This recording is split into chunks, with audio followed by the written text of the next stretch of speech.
Yeah, I had my intro going at the time. That was really funny.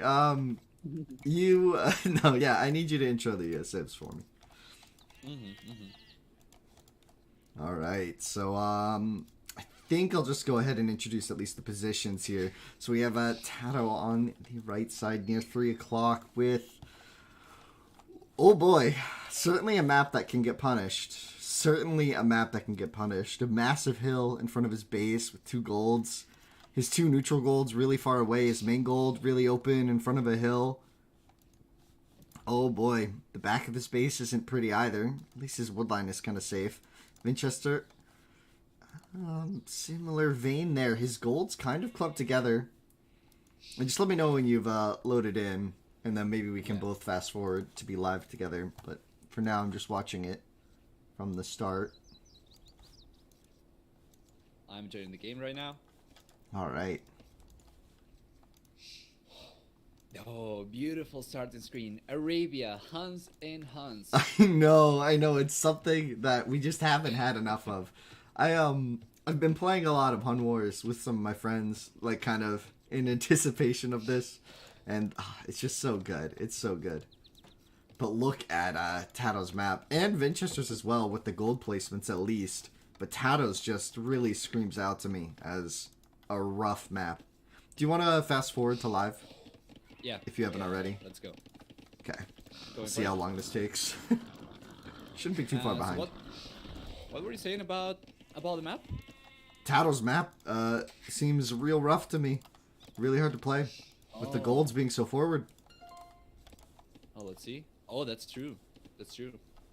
Wait, what is it? What is the other gold? Oh, they are both very close. One is on the hill. Oh man, that is an atrocious gold. It is an atrocious map. As well. Yeah, it is. This is like an impossible map. All right, I'm live at 4:45. Hope that's where you're at this point, or soon to be at.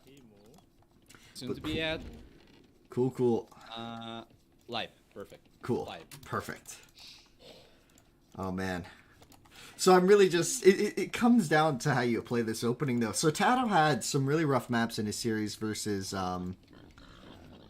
same name. He had to deal with forwards nearly every game, and some maps that were not too dissimilar from this one, right? So it's definitely possible for TaToH to come away from a game like this with a victory, but I mean, that's, to be fair though, Vinchester's map isn't much better. I think a big difference though would be the backwood is slightly better, and the berries are a bit safer, so Vinchester could potentially be a bit more resilient to some forward pressure, but I think pressure from both players could be bad. There's that safe stone for Vinchester.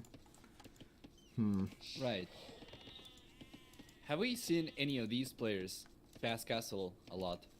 Yeah, both of these players, I think when they felt they had the map to, both of them really did prefer the Drush FC into just kind of booming, maybe, and that really opens up the Huns roster, right? You can go CA, you could do Knights there, add in Monks. Right. Oh man, this is looking interesting. Vinchester's already going for the barracks 7 minutes in. And he's got a very wallable map as well. Yeah, it's certainly wallable, but definitely punishable with some sort of forward from TaToH. But I think Vinchester, like you're saying, preemptive strike there with that early barracks, trying to get that safe. 6 on wood, so certainly something crazy about to happen here. Going for the 10 gold with the Vil, so definitely an early drush. Yeah, PLH now is on the way for TaToH. He's going to be going up on 20 villages, so it's quite clear going to be going for scouts. Yeah, but without a second woodline already, or a second lumber camp yet. Trying to get a barracks up, I'm sure. But he spotted the gold. He just did. So he knows the drush is coming, so maybe he kind of changes his strat here a bit. See? No, yeah, definitely scouts. All golds. Knows about both stones as well. Knows about the woodline. He knows about all the places he might want to harass Vinchester. And if he was clicking the gold, he would have seen the -10. So he should be aware that this is coming. And the safe barracks by the mill kind of indicates that. Although he's almost up, so the timing on this drush might be a little bit problematic for Vinchester, who's bringing some Vils forward as well. Not afraid to do that, is he? Here we go. Let's get messy. Let's get HUN-WARs. It's exciting. Hi, Omega. Only, though. Yeah, not the 4th, right? But maybe he's just really confident in that hill, cutting off all the gold. Yeah, he seems to be camping the hill right now with the scouts, so he's gonna be placing the first tower over there. A And then fourth he's gonna militia. move towards the. Oh, oh, okay. A fourth militia, Huang style. Here we go. But TaToH able to change it up. He saw the gold, so he knew the militia were coming. He knew that he didn't need scouts versus scouts here. So, like you said at the start here, able to kind of mix it up, kind of go unorthodox strats here, and opening archers, not something you typically want to do if there were scouts on the map. But here it is, ready for the drush. The gate gets popped. Oh man. The militia are in, but what can they really do here other than take a shot from the TC? But here's the Vils on the south side going for the tower on the wood line. That's going to be bad for TaToH, who's just walled them in super close like that. And the berries will be aggressed on, and there's the man-at-arm upgrade. All the more deadly against the palisades, and what do you do if you're in TaToH's position? Get a couple archers out? Absolutely, man. The thing is, he doesn't really know about the towers. I'm not really sure if he actually spotted the villagers, but that one is going to be a nasty surprise. And now he's going for the 4 archer range as well. I assume he's going to be going for his own archers and Vinchester. Oh, he got trapped! Oh, he's trapped! Great trap by TaToH in with the archers on the outside, but the Vils are going to have to run now as one's starting to get hit by the tower. Oh, this is so beautiful from TaToH. But that's 4 man at arms. Oh, he opened it! TaToH, what are you doing? Man. Oh no. He moved all the Vils away. Wait. Oh, that it. Wait, but they're trapped still. Wait. What? Yeah. He closed it. Because the villager came out on the right-hand side, if Vinchester tried to chase, he would have had some damage from the TC, so now he's gonna still be trapped, man. The gate gets locked, and the spear will chase the scout away, meaning the Vils can now repair against the man-at-arms hitting them. And some forward skirms now from that range. This is getting messy. How is the Minotaurs on the other side of the wall? Because the Vil... Did it ever close? Maybe the gate never closed? It's just been up the whole time. This is wild. Oh, man. Another trap, though? I think at this point, though, the damage from the man-at-arms is mostly negated, right? There are enough skirms and archers to deal with these. Yeah, TaToH had a little bit of idle time, but he's had to go for like what, 3 gates, and then all the investment for the Minotaurs. It's so much for Vinchester. And taking so much damage from the TC too. I don't know if this was ultimately worth it, as TaToH's up a Vil. So at some point, Vinchester had some trouble with Vil production with all the micro. Look at the messy lumber camps back at Vinchester's base. Just now getting double bit axe. Oof, man. And he's only got 4 farms. I have a visual bug about some of those farms, but the berry's about to run out and not much left for Vinchester at home in ways of economy, and TaToH's got enough skirms out now to easily defend against the forward range of Vinchester, who's got a scout adding in a stable, though. Could be a nice mix-up here. TaToH long distance mill. Oh no, now he's going for the mill. He's just walking those Vils back. That's a long way to do deer, but he will be okay. So, King of the Huns already not failing to deliver, in my opinion, in terms of just opening moves not being orthodox for sure, right? No, absolutely, man. First game is already delivering. The grand final is looking like it's going to be a juicy one. And yeah, the score is actually quite close. Vinchester is ahead. I'm not really sure why. Military count is higher for TaToH. KD is higher for TaToH. Economy should be better for TaToH. Oh, there we go. It's switching. Yeah. It could just be exploration, because TaToH Scout has been idle for some time. Oh, right. Yeah, No, well, dead rather, not idle, but it might not be that. A lot of skirms out now, though. We could be trying to look at the blacksmith timings, and TaToH has secured some of his gold. He's got the tower ready to go. He has got that tower ready to go in case units get closer to his gold. I think he's just gonna plop it down now. Yeah, going for the tower already. Not gonna risk being pushed off his gold as he starts to go into more archers, it seems, getting fletching as the blacksmith comes down on the south side, looking to double palisade that side of the map. And as the 3 Vils from Vinchester, other than denying 1 wood line in building some forward buildings, not getting so much value out of this forward, I would think. Although the berries and the wood line could be considered worth it. He's not on the most exposed part of TaToH's map, which is that gold. Maybe a missed opportunity. Right. One thing that I am slightly concerned about, though, is Vinchester managed to force a reaction from TaToH. Now TaToH's got a lot of skirmishers, very food-intensive unit, and Vinchester's farming economy just a moment ago was a lot better. It is a lot better than TaToH's. Take a look at that. 20 villagers working on food. That might be enough for Vinchester to eventually click up faster if he can just defend from the skirmishers from TaToH. But defend from the skirmishers with what? He's got a scout and some vills. How is he going to defend this? He built forward his buildings so his towers aren't there. His men-at-arms. Look where his archer mess is. It's on the hill in front of TaToH's base. TaToH's already built the tower to defend against that. And farm count. What farms? What farms is he working? This tower will go up. But he's going to take some damage for it. And TaToH's just going to sit underneath it, I think. And deny a lot here. Oh, he's not going to sit underneath it. Not going to risk fighting villas with skirms. Oh, the gate. Vinchester trying to... Oh, the double gate. Trying to give TaToH a taste of his own medicine, maybe. But that's just going to lead TaToH right towards his woodline.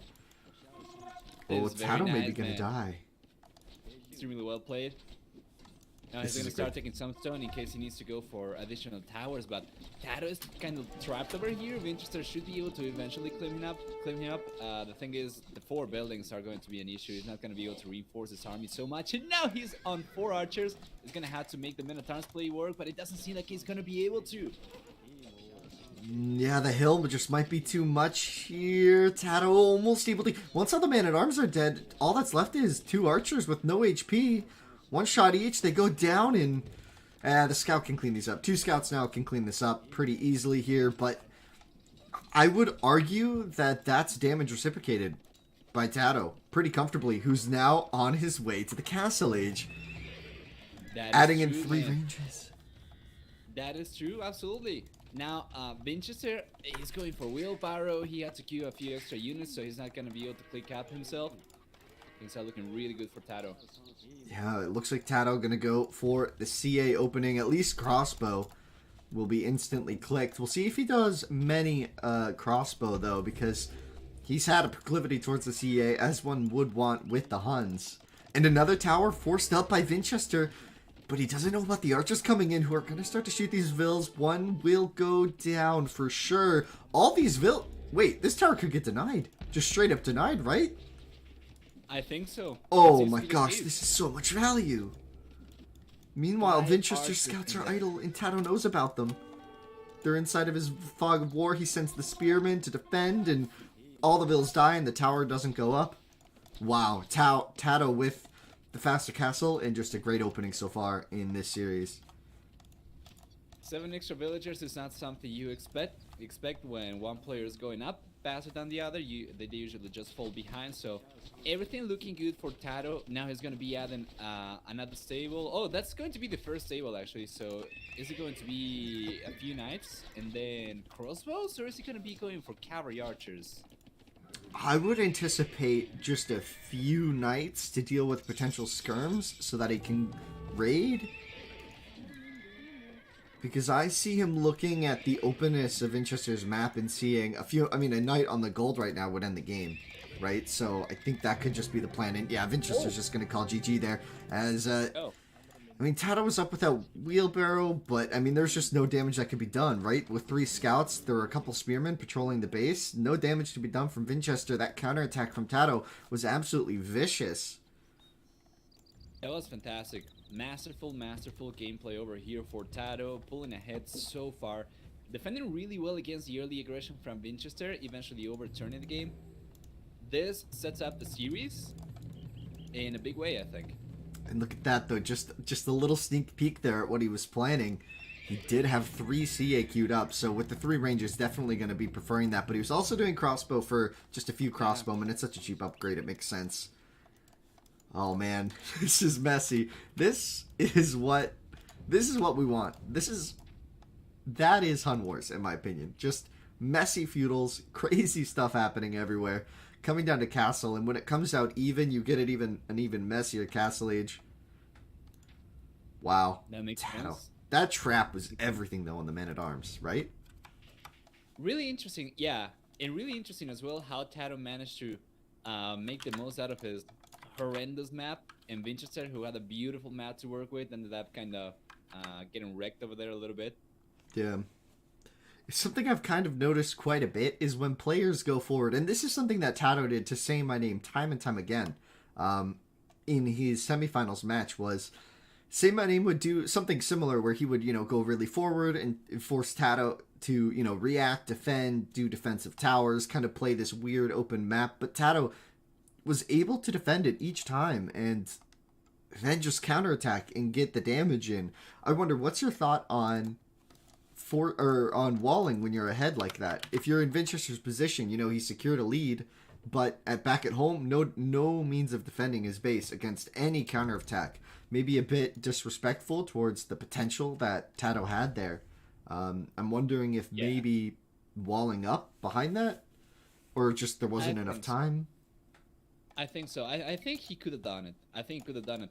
When TaToH was coming forward, Vinchester wasn't 20 farmers, so he certainly had the villagers to work with. And yeah, not giving TaToH enough respect, certainly not something he is going to be doing again, I think, after game number 1.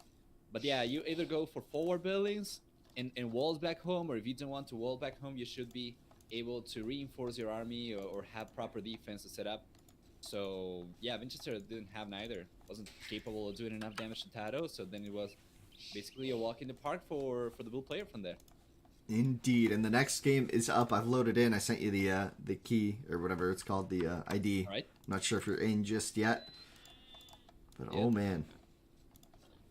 And just in case you didn't notice, and just as a FYI to the viewers, there are no boar laming. There's no boar laming allowed in this tournament, just because. So the boar placement isn't something you need to worry about. The forward scout's not as common as you'd probably. I think it's very likely, at least whenever I play Arabia, for HUN-WARs, for example, you really do see boar steals quite commonly, but it's not an option here. What was TaToH's opening last game? Fantaz, the opening for TaToH was defensive. He built a range after spotting the gold of Vinchester. He saw them minus 10 gold. He knew the Drush was coming, so instead of doing what we assumed would have been a scout build order, he added in the range first and defended against the man-at-arms. It was a messy game with a beautiful trap that really set TaToH up into a solid late feudal, which just gave him a huge lead. Now, are you loaded in just yet? No, I'm having issues finding the room for some reason. It showed for just a little moment, then it disappeared. Now I'm trying to find it again. Oh, there we go. All right. Okay, so I just caught up to live. We're only a couple minutes in, so it'll be fine. Now the map is much more dynamic this game, I think, with both players having extremely safe gold. Berries not too easy to aggress on for TaToH, but Vinchester, his berries are a little bit of exposed. Losing that resource early in a HUN-WAR can be problematic. You can see that with early skirmishers, the tower, of course, the forward tower. Militia, obviously, the first thing that can take you off your berries, which, early on in these HUN-WARs, players typically aren't fully walled and don't have the farms yet, so getting pushed off the berries leads to, that early Vil deficit, or at least the early army deficit, which, we've seen that time and time again be the critical factor here, is access to the early game resources of food and wood first. And that's been, realized by the Drush. In most cases, these Drushes really determining the swing of the game. Let's see. Are you fully caught up? I'm at 5 minutes, 30 seconds. Oh, okay, so I'm about 2 minutes behind. No problem. Yep. No issue. It's just the opening right now. We can see the fog of war being revealed by TaToH. He's spotted that first lumber camp of Vinchester, so he knows where that is. So once again, TaToH with slightly better scouting, but this time Vinchester did push his deer. I wonder, he's got that early-ish barracks before the click. Going for the gold once again is Vinchester, so sticking to his guns. Are you surprised by this? Oh, we have a pause by Vinchester. Oh, there's a pause, yeah. Well, Vinchester is going to be encouraged to play aggressive this one, because the map is not going to be as nice as last one. Although, the last one was beautiful for him and he was still going aggressive. But that hill in front of berries, of course, is going to make a big difference. Right. There's one of the stones over there for him. There's a secondary goal for him as well. Mm-hmm. So I feel like he doesn't really have too many options over here other than going aggressive. TaToH, on the other hand, You can does do a have lot. choice. Yeah. Yeah. He's on. Yeah, let's take a look at that. He's on 19 villagers. Doesn't have enough food. Is he going to have enough food when he drops from the boards to go up? Don't think so. Sorry, I was just adjusting audio levels. I'm being told you're a bit too quiet, but we're all good. I fixed it, I think, so you should be fine. Nice and loud now, guys. So let me know if that works. What was the question? Man. Sorry, it's a little distracting. Yeah, no problem. I was saying that TaToH is not going to have resources to go up, and he's already on 21 population, so 21 villagers even. So it might be a fast guess for him. Both players are going for militias already. Yeah, Drush FC, something TaToH's done several times so far in this tournament.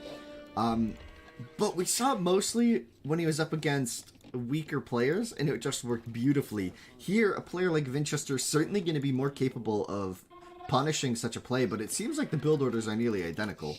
I'm seeing maybe we'll see an adjustment into Drush into archers, which has been also pretty common.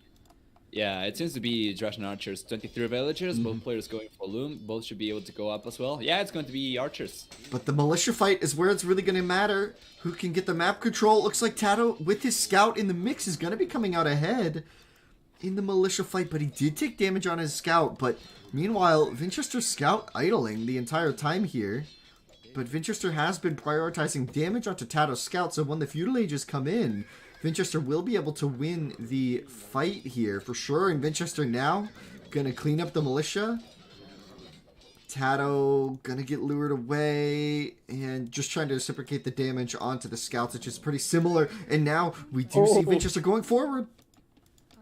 What is he going to do, man? 4 villagers coming up. Then we have the 1 militia and the 1 scout. Because it's going to be in the field age a little bit faster, that scout is going to be really good. It has more than half HP left. But he doesn't know where TaToH's scout is, so TaToH's going to be able to keep on scouting for the time being. And if he notices, I don't think he knows about the villagers, but if he notices Vinchester going out to the field age, and he uses the scout over here to see if he goes for ranges or stables or whatever, or ranges rather, and he doesn't find them here, he should know that they are going to be 4 buildings. Oh, we have a bit of a Vil conflict coming out. TaToH wants to go forward too, but Vinchester's going to spot this. He's going to back up. We're playing with the Fog of War here. The range coming down. TaToH's going to spot it. Oh, boy. This is getting messy already. I love it. And Vinchester's added 2 more militia. A bit of a surprise there. Adding the Man-at-Arms upgrade as well. Feeling the advantage. TaToH's going to go for the tower, but that could get denied by the Man-at-Arm upgrade for sure here. As Vinchester going to add in the 4 extra villas to the fight. He's got 3 militia, 1 very hurt. His scout is in feudal and in the right place. TaToH forced to delete the tower. And now Vinchester going for a forward tower onto the wood line. The gate trying to go up, but the Man-at-Arm are there. Instantly popped. What a difficult position for TaToH now, who's going to be forced to retreat all the way to his TC. This is only one of his wood lines, but this tower rush could make its way all the way around to the gold on the back. What a position for Vinchester. It looks a lot cleaner than last game. No threat of a crazy trap just yet. No archers on the field. TaToH completely blindsided by this one, huh? Absolutely, man. Now with the archer range, popping some archers for Vinchester is going to be able to start pushing. He does not know about the tower from TaToH on the goal, so TaToH at the very least is going to be safe over there. But if Vinchester manages to sneak his way into the wall line, that could be really bad. Oh, and now the Minotaurs on the left-hand side, they're going to be roaming around, so they might be able to push the villagers away from the berries even. Yeah, and if the berries go down, I mean, TaToH's on 3 farms. That's Vil idle. That's TC idle time coming up. But the Man-at-Arms getting sniped there. The scout going down. This is where you really want to see the micro come out from TaToH. He's got a lot of work to do here if he wants to win this game. It is a lot of melee units though, but now with 2 archers, TaToH getting fletching already.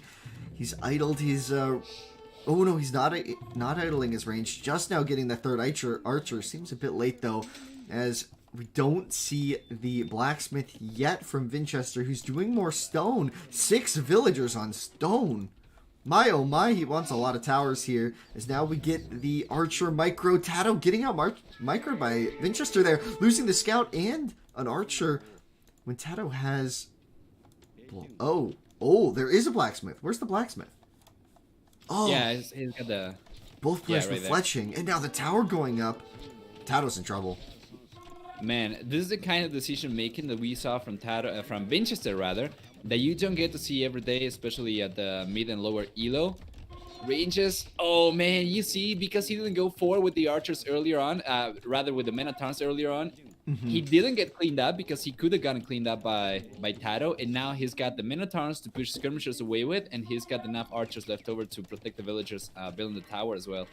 Exactly, and with 6 on stone, this tower crawl is at this point, it seems unstoppable, right? What's stopping, 2 more towers north of the mill, starting to encroach on that gold mine? I anticipate TaToH, me be able to fight this with Vils. He might just need to bum rush it, right? Yeah. He's gonna have to send, I don't know, 8, 9 villagers. Oh, but the military units are going to be enough to put Vinchester away for the time being. Yeah. Is that going to be permanent, or is Vinchester going to try to go again? He's not deleting the foundations. Look at the range of Vinchester. Getting walled in could be pretty big, actually. Losing all production on the front here. Vinchester focused more on the tower. He's now going to have to split his attention here. TaToH with the micro taking down all the archers. Only 1 skirmisher remains, and then it's just microing against the men-at-arms. And then what? 4 Vils alone here. TaToH, he's going to bring some Vils forward, it looks like. The wall off trying to be done on both sides. This is so messy. TaToH is getting absolutely wiped at the tower in the range, but the tower does go down, so that woodline will be freed. What a messy spot. There's going to be 3 villagers going down for TaToH, right? He's behind now by quite a bit. He's behind by 5 villagers already. Oh, damn. Man. That is huge. Now the tower is coming up for Vinchester, forcing all the villagers away from the wood line, and TaToH is going to go straight to the wood that he just managed to secure by taking the tower down. But Vinchester could potentially try and go there and tower again, or he's just going to be using the archers right now. Seems like it's going to be enough. Yeah, 1 Vill's certainly going to go down here. Ooh, with the micro, TaToH able to keep her alive. Man. Oh, she goes down. The uphill hit wasn't enough to save her. That guy, he's dead too. 2 skirmishers on the hill. Vinchester, we were talking about this. He's a fast player. He's got good APM. Is he potentially someone who's strong enough to just out-micro TaToH here? I'm not sure. Might be. Yeah, might be. You said 1 minute ago now, Vinchester's going to have to split his attention. I would have to rephrase that now as TaToH's going to have to split his attention, man. Precisely. Oh, but the counterattack onto the stone once again. Vinchester undefended at home. Gonna lose access to that stone. 1 Vil going down, and look at the idle time, the mass migration. It's vacation day. They have a national holiday in Vinchester's town. Nobody's working. Take the day off. Get some coffee. Oh, go to the movies. She's dead, though. She died. Another Vil going down. A 3rd Vil going to go down here, certainly. As Vinchester forced to build some reactive ranges. Look at that. He doesn't have... Does he have the wood for... He doesn't have the wood for a lumber camp. Now he's going to get it with the Strax. Now he does. Oh, man. But, I mean, TaToH's economy doesn't look much better, so... Messy game all around. The 6 Vil lead the tower, forcing some Vils off of the farms in TaToH's base. That tower crawl super successful here, if you ask me. He's got the hill in the back of TaToH's base firmly under control. It's berries and a wood line, and he could start threatening the gold with a well-placed tower there. Another Vil gonna go down, though. Honestly speaking, right now, with the villager lead of 6 villagers, Vinchester should be able to just shake that 5 eco damage up. But now the archers are going to hit the gold. 4 Vil lead as 2 go down on the left, 1 goes down on the right, and more will go down here for sure. TaToH just with masterful micro, getting 8 archers to do the job of Vinchester's entire forward. And look at that, the Vil count. It's gonna even up. Oh, he lives with 1 HP. What a hero, Vil. But how well can he work when he's missing both legs and an arm? Oh, man. Second game in a row that Vinchester goes hyper aggressive with 4 military buildings and doesn't wall, doesn't have defenses back at home, and TaToH's been capitalizing on that like it's nothing. And I wonder if Vinchester is going to adapt for the next few games. You've got to assume adaptation is on its way, because TaToH, he's secured, like, he's got at least 3 lumber camps there. He's adding in another tower. He's got the market, so his economy is going to be slightly fixed now. But Vinchester, he's just going to run towards that woodline as well. But a big engagement happening in the middle, and those skirmishers are not enough for the archers. But the woodline of TaToH in pressure, or under pressure, in pressure, whatever it is, Vinchester's doing it. And another It's tower. definitely This is gonna on the end up- gold. Yeah. The Vil Yeah, goes down. absolutely, man. This is getting messy. This is, if it wasn't messy before, it's gonna be messy now. Now the villagers brought into fight over here for TaToH. That's probably going to be enough to eventually clean the archers up, or not. Oh, He's got I don't 3 think archers, so. but the hill is going to be good there for Vinchester. So, once again, securing a Vil lead, and boy, is it big this time. An 8 Vil lead, but look at the massive archers in his base. Vinchester with the towers and a few archers getting cleaned up. TaToH with a massive army that... I mean, Vinchester, with other than a couple skirms, he doesn't really have an answer to this. Now he's got 2 archery ranges back home, so he should be able to ramp up skirmisher production. He should be able to have enough to fight TaToH off. So TaToH's going to bail now. I mean, eventually, but TaToH's going to bail. That was fantastic. Let's see if Vinchester is going to be able to hold on to the lead, because it's been losing it this game time and time again. And in terms of upgrades, both players with the blacksmith upgrades, but TaToH, oh my god, TaToH, what a genius, man, what a genius. He added the stable, he's had some farm stability, adds the stable, and he predicted the skirm counter. And now all of a sudden the threat is alive once again. With the scouts in the mix, the skirms are much more exposed against the archers. And the Vils on the gold once again under pressure. Oh man, yeah. Surprised not to see... Okay, there we go. Now it's a few archers into the mix for Vinchester, so that's going to be good against the scouts. But man, it's been... This is foresight. From TaToH, it's fantastic. Mm-hmm.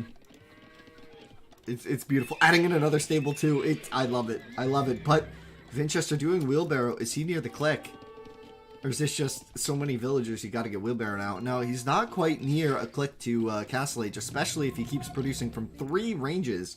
This many skirmishers is certainly going to start to be a burden on that farm economy. I wonder though, TaToH going scouts, adding in bloodlines. So TaToH really wants to go in on these scouts. If he added forging, this army of skirms is certainly dead. Trap, man. Oh boy. But TaToH pulled the archers away, so now he's only going to have the scouts. I don't know about that. I think he doesn't want to lose his archer numbers to the skirms when the scouts will do just fine. That could be a reasoning. TaToH waiting for plate mail as well, or barding, scale barding, whatever it's called. The armor upgrade for the scouts. Yeah. Sorry, I don't know the names of text. But now with the armor in, could be an interesting mix-up here. We have a battle for this hill. This hill is everything.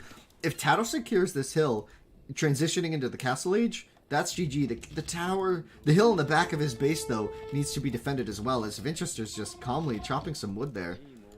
But look at this army from TaToH. It's massive. A lot of skirms engaging, going in on the archer. TaToH just trying to micro this down. The scouts getting taken out, but with their front line damage, not going to be holding up there. The skirmisher is going to be enough here, maybe? TaToH just going in melee range against the skirms, but all of his archers going to get cleared up here. It seems so, but then we have the scouts and more scouts coming forward from TaToH as well. So the archers get cleaned up. Yes, he's going to have some scouts left, I assume, after this. It's really back and forth. Really hard to put a finger on who's actually on the lead over here. But economy, take a look at Vinchester. He's going up to the Castle Age. Can he afford this right now? He's wide open, and TaToH is streaming 2 stable scouts with armor and bloodlines. He can't click up to castle right now. This is so greedy. Right. If he gets away with this, it could be the game. But TaToH certainly has tons of time to punish this, and he's got the army to do so. He's just streaming scouts in.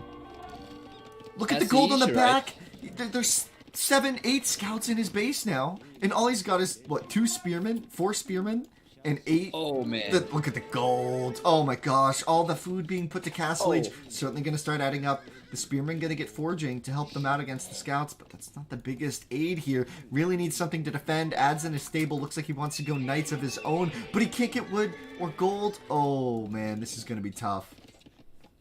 Now Vinchester is going to be adding bloodlines and scaled bard and armor himself, so we are going to see a few knights coming out very soon.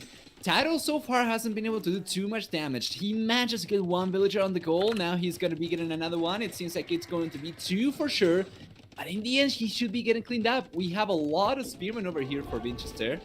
So if TaToH doesn't manage to do anything, and it seems like he won't manage to do anything, it's going to be a fantastic position for Vinchester. Yeah, because, I mean, TaToH's not even close to clicking.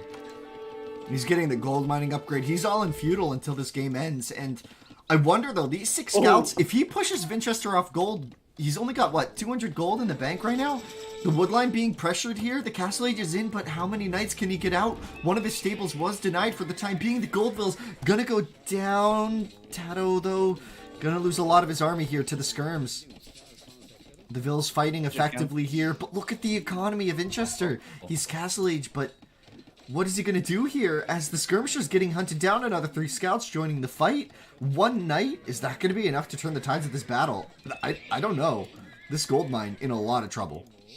I think so, but damage's been done. If you take a look at the villager count, TaToH managed to equalize. Now he's normalized for the uptime, so his 8 villagers ahead. Actually, that is really, really nice because it still has a 2 villager surplus once you take into account the castle age research time. Okay, yeah, that's true.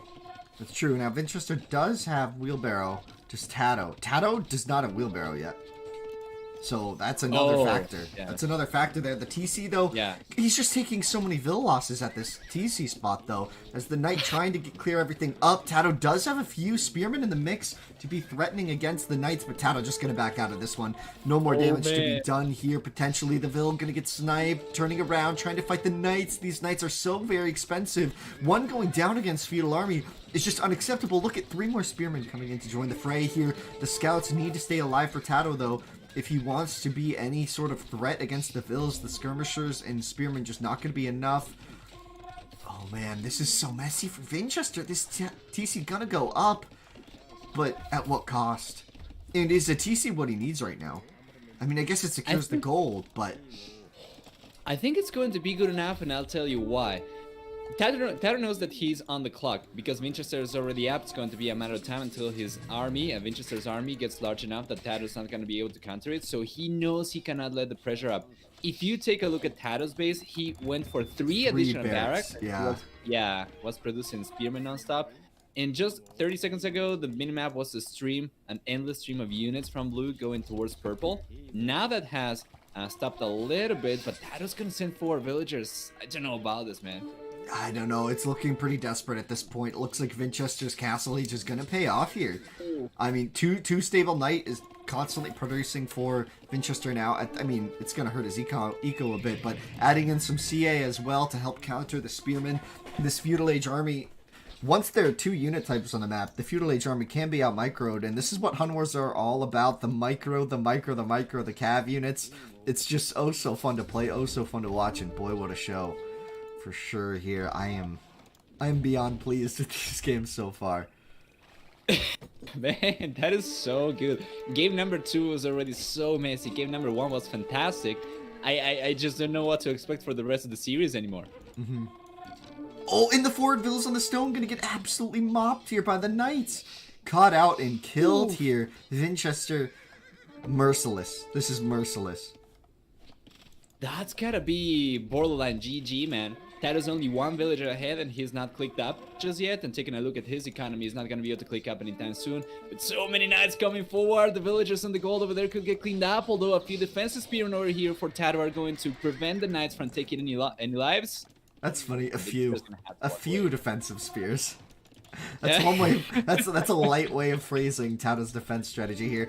But I mean, a Ville lead, but 4 of those Villes are forward still, building a watchtower in here, and the spearmen just getting pelted by the 4 skirmishers here. The Villes will garrison, and that tower will go up, denying some of the food income. But at this point, Vinchester is potentially in the position to just do 3-4 ranges. He doesn't need the food as much. I think he's comfortable with the knights because TaToH's so open and raidable. But what is this position now for TaToH? What can he do? If he's still not clicking castle, look at TaToH's all in feudal until this fails. And it looks like it will. With the tower going down, the knights in position to kill the Villes. There are no more spearmen. The economy for TaToH is in shambles. Man, this is one of those situations where if you really want to find a way back for the player on the bottom, you get really, really close to the only way back for him would be Vinchester going AFK for 10 minutes. Yeah, at this point it seems all but sealed, the fate of TaToH's people. Oh man. You What can just he see do? Vinchester on the lead, and 2 minutes later he's even further up, and then two Yeah. minutes later he's even farther ahead, and that's Yeah. not the trend you want to see in TaToH's position for sure. Yeah, that TC is so critical in getting it up, and you could see TaToH, he fought for that TC for a long time, just streaming his economy in there. Economy being just units dying to stop the eco. Vinchester getting safe, and now Knights on the wood line. I don't see how TaToH comes back from this. Bodcanero on the way, the CA gonna get deadly. Yeah, that's a bold statement. That's a bold statement. I'm going to go for my own, and I would say game should be going in favor of Vinchester. It's my own bold statement. Oh, this is... As Shrek would say, this is Ogre, man. Oh, 5 scouts Yeah. getting some damage. Oh, that's where it comes from. Does Shrek say that? What? This is Ogre. Ogre? No, it's just what you say about... It's just a Oh. Shrek meme. But yeah, it's a Shrek-related thing. It's all Ogre now, get out of my swamp, right? Mangrove memes, whatever. We can move on, as it seems like TaToH is having trouble moving on from this one. A little stubborn here. He's up 1-0 in the series. About to be tied 1-1. We'll see what happens. Take a look at the second TC of Vinchester. TaToH had a few scouts over there. He managed to get a few villagers. So Vinchester was much further ahead in villager count, and now he's losing a few units, but it's not going to be enough. Oh, the knights and the cavalry archers inside TaToH's farming economy. This is a mess. Yeah, and there's the GG. TaToH's gonna There tap we out go. of that one. I had a feeling this game would end like this 5 minutes ago. Yeah, I mean, Well it was played. pretty much decided. Yeah. It's going to be the equalizer. Good stuff, man. We got a series. Yes, We are going to yes. have, at the very least, 5 games. So that's beautiful. Let's see what we get next. Your prediction already right. We will at least get 5 games. I mean, it's a pretty Yeah. safe assessment, or it was a pretty safe guess. Was that we would go Yeah, to game yeah. 5? You assumed no sweep, and already correct. So hats off to you. Clap, clap. You got the caster prediction in the bag. Easy. Everyone can go home now. Yeah. No, I'm kidding. I could have jinxed it. I could have caster coursed it. Oh no, Caster's Curse. That's a myth. No, it isn't. All right. It's so real. It's so real. Oh man, the Caster's Curse only gets me in H1 though. It doesn't happen to me in H2 yet. Hasn't happened yet. Oh man. New meta, stay in feudal forever. Love it. Well, when you're so far behind and you're so open, and it was really the only option for TaToH. If he tried to go castle, he would just let Vinchester stabilize, and in the positions they were at, Yeah. Vinchester stabilizing just wins the game. So it was an all-in attempt. Maybe dragged it out a bit there, but an all-in attempt that could have worked there. Now I asked one of the players to change color. Oh yeah, that makes sense. Oh, because it was purple. Oh, okay. Do that. I will just use Alt G or whatever that is. It's a fair thing. We got the thing. I can send you the. Looks like they're in game already. All right. There it is. Such a nice game. Both had chances to win at different points. Exactly. It's been a blast so far. I'm excited. Let's go though. Let's go. So far, game 2 has been a little bit better than game number 1. Let's see if game 3 is gonna deliver or not. We shall see. Oh. Do you see the lobby? No. Let's see if they're maybe they're still. Oh, they're still in the lobby browser. So we're good. We got some time. Oh, yeah. They're still in the lobby. Do you usually not take a look at the achievements after the game? That one I felt like we had a pretty good understanding of where it went. Yeah. I just skipped it. I was excited for the next one. I was worried we'd miss it. I got too hyped. Yeah. Are you still in the achievements? No. Yeah. I thought we were able to cover the vill counts for most of the game. Yeah. So I think most of it was already covered. I looked at the timeline for a bit. Oh, I think I didn't take a look at the timeline. That could have been interesting. Yeah, There just you go. the Soul Castle Age was pretty interesting, but You want to see Vinch Yeah. to Vinch the series? What? Oh, you want Vinch to What? Vinch the series. I see, I Oh. see. Quality memes, quality memes. And I'm always happy when I can slide a Shrek meme comfortably into a cast. It is a good day. Oh man.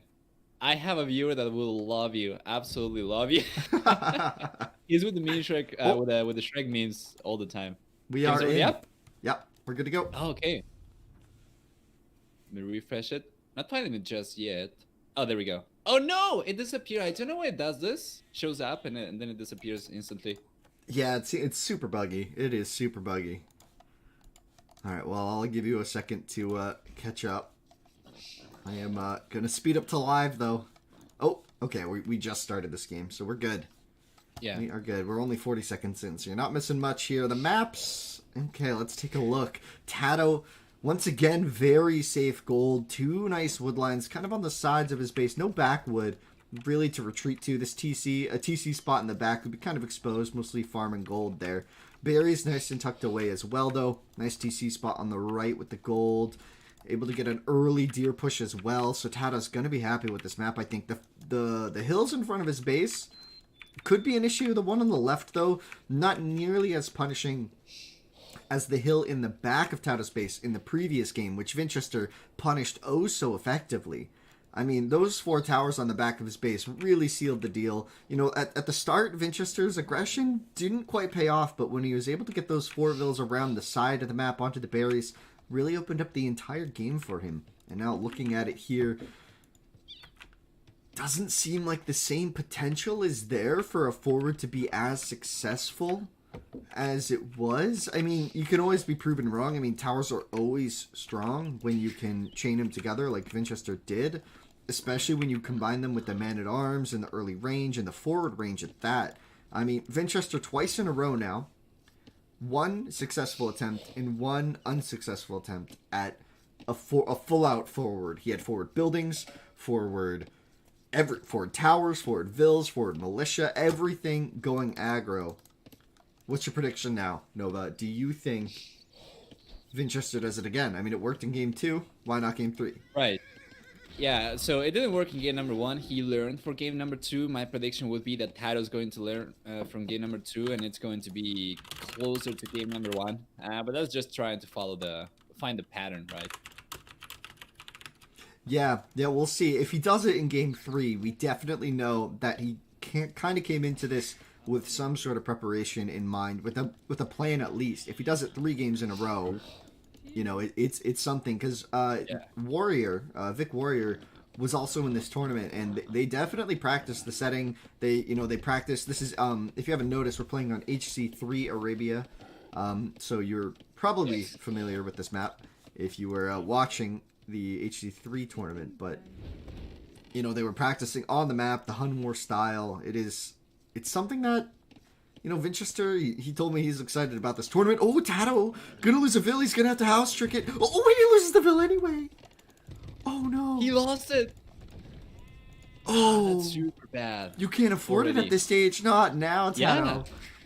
Yeah. I looked at it, and the vill just hit the board and stopped. He never microed it back. A little distracted here, maybe TaToH is, and gonna struggle. That's certainly going to hurt. Welcome, bartender. Welcome, everybody, to Classic Cup King of the Huns. The finals are live. We are now.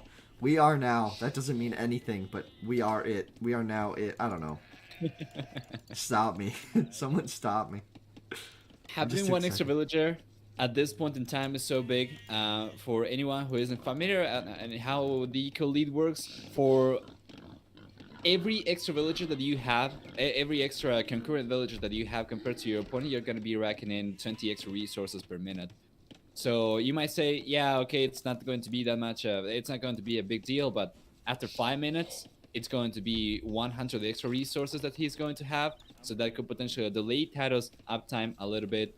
He's going to have to adapt his build order as well, because if he wants to go for scouts, for instance, and Vinchester goes for scouts, Vinchester is going to beat him. So it makes a big difference. And you can see TaToH, he's already walling. Something we haven't seen too much from him is a big wall like this. Keep in mind that vill didn't just yet have loom, so could have potentially been sniped way off to the left there by Vinchester. Oh no, Vinchester's scout took some damage at some point. I missed that. TaToH's scout is full HP. And TaToH's going to be first up, but Vinchester, you know, he's sticking with it. Well, actually, hold up. Is he? He's not going forward this game. He's going scouts. That's Nope, really going to interesting. gold. Going to gold. He wants the man-at-arms still. He's mining the gold now, so... TaToH, though, maybe in anticipation of this, starting to wall off big areas of his map to slow down the tower push if it does come. Adding 2 vills to gold, so it's a man-at-arm into archer probably play. Maybe man-at-arm into scout or skirm. That's pretty food intensive. Looks like Vinchester is going to have a very clean game so far. I mean, he's got basically any option is a good one at this point. As long as he tries to do something in the feudal age, he'll have a lead in it, right? Because the Vil lost. So we'll see what happens, though. He is down a bit of HP on the scout. And that can have a big factor, especially if you want to go forward. 1 militia being produced. Sorry, what? Oh, no. I was going to say that that's what I'm worried about for TaToH, because he had to prioritize food income to go up at a regular time, but now having a few extra villagers walling up, that means a lot of idle economy. Vinchester is going to have a much stronger economy to play with right now, so I don't know about TaToH's play here. See, but this is ultimately my problem with what Vinchester's done here, is he's become predictable. And Yeah. TaToH, look at his scouting info. He just, oh, gold, yeah, I know what's coming. I'm already fully walled. What are these men-at-arms going to do when scouts are on their way? And this is this is what, even being down a couple of resources here, TaToH knew it was going to come, and this predictability, I think, is going to start hurting Vinchester in the series. What damage is going to happen here? He's going to slowly hit this, force some repairs, more idle time. But TaToH can, you know, optimize his gameplay a bit here. He's going to stab the scout twice, and down it goes. What a huge pickup early on here. Devastating opening for Vinchester, who now adds the man-at-arms. And did we see the forward? We might have to see a forward from Vinchester, although he does still have the eco lead, right? But I think so. Yeah. 2 extra villagers. yeah, So- but is that enough? You know, I really question that. As scouts are going to start coming across the map, the third one is already out. The spearman being produced by Vinchester. Did he spot the stable? He did spot the stable, so he knows the scouts are coming. So the spearman will be out in time. But 1 spearman going forward to support the man-at-arms means that only 1 spearman to defend the berries.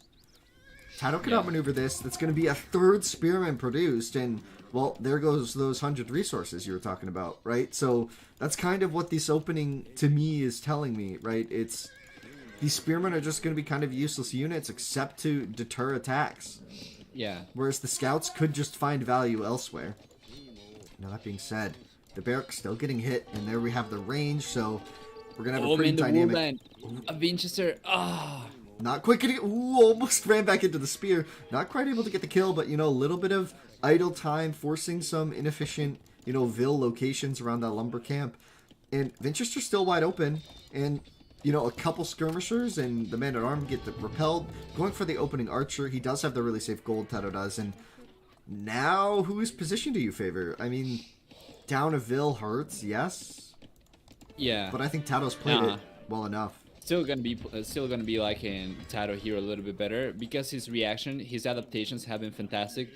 Both players been going for drushes in game number 1 and game number 2. Eventually, somebody had to break away from the pattern, and that's going to hurt Vinchester that it's not him. TaToH knew exactly what was coming. He was able to adapt to it, and now he only invested what, 240? No, 160 resources in his military units, while Vinchester has a lot of defensive spearmen.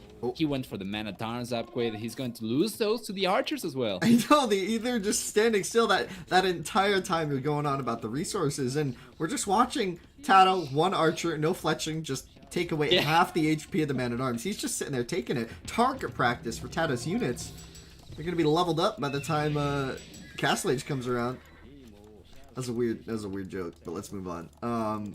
Wow, and look at the farming eco for Vinchester. Hopefully he's got a mill planned for that spot, because those are some messy farms. He does have a lot, though. What?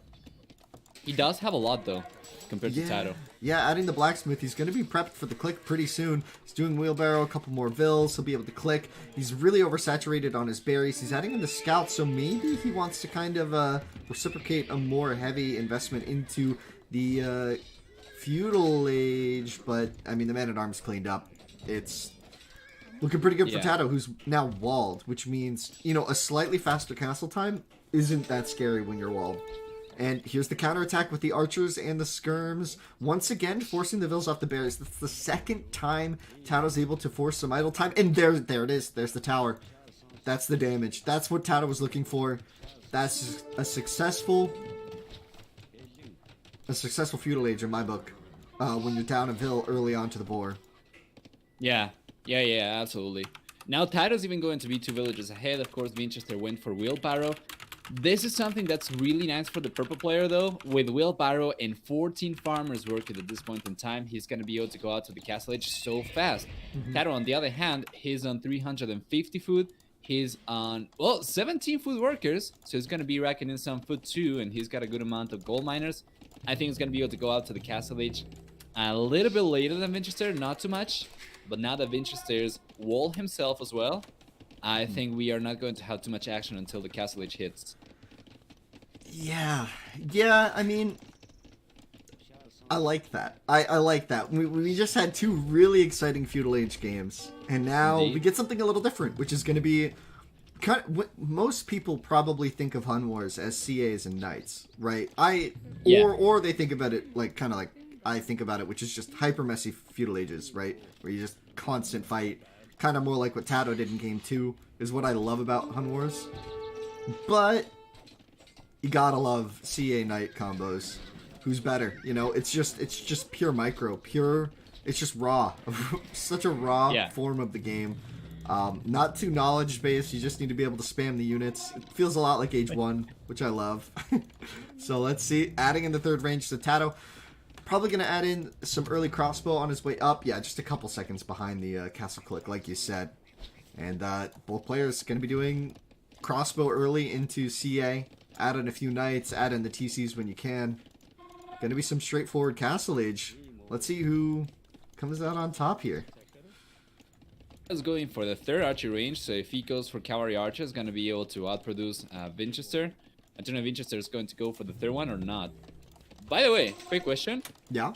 Not too familiar with H1. I think I have played 1 or twice before, but it was so fast for me, being used to Age of Empires 2's eco-development and whatnot. I remember the AI rushing me like 3 minutes in or something like that. Yeah, it's crazy. Well, did you have a question about it?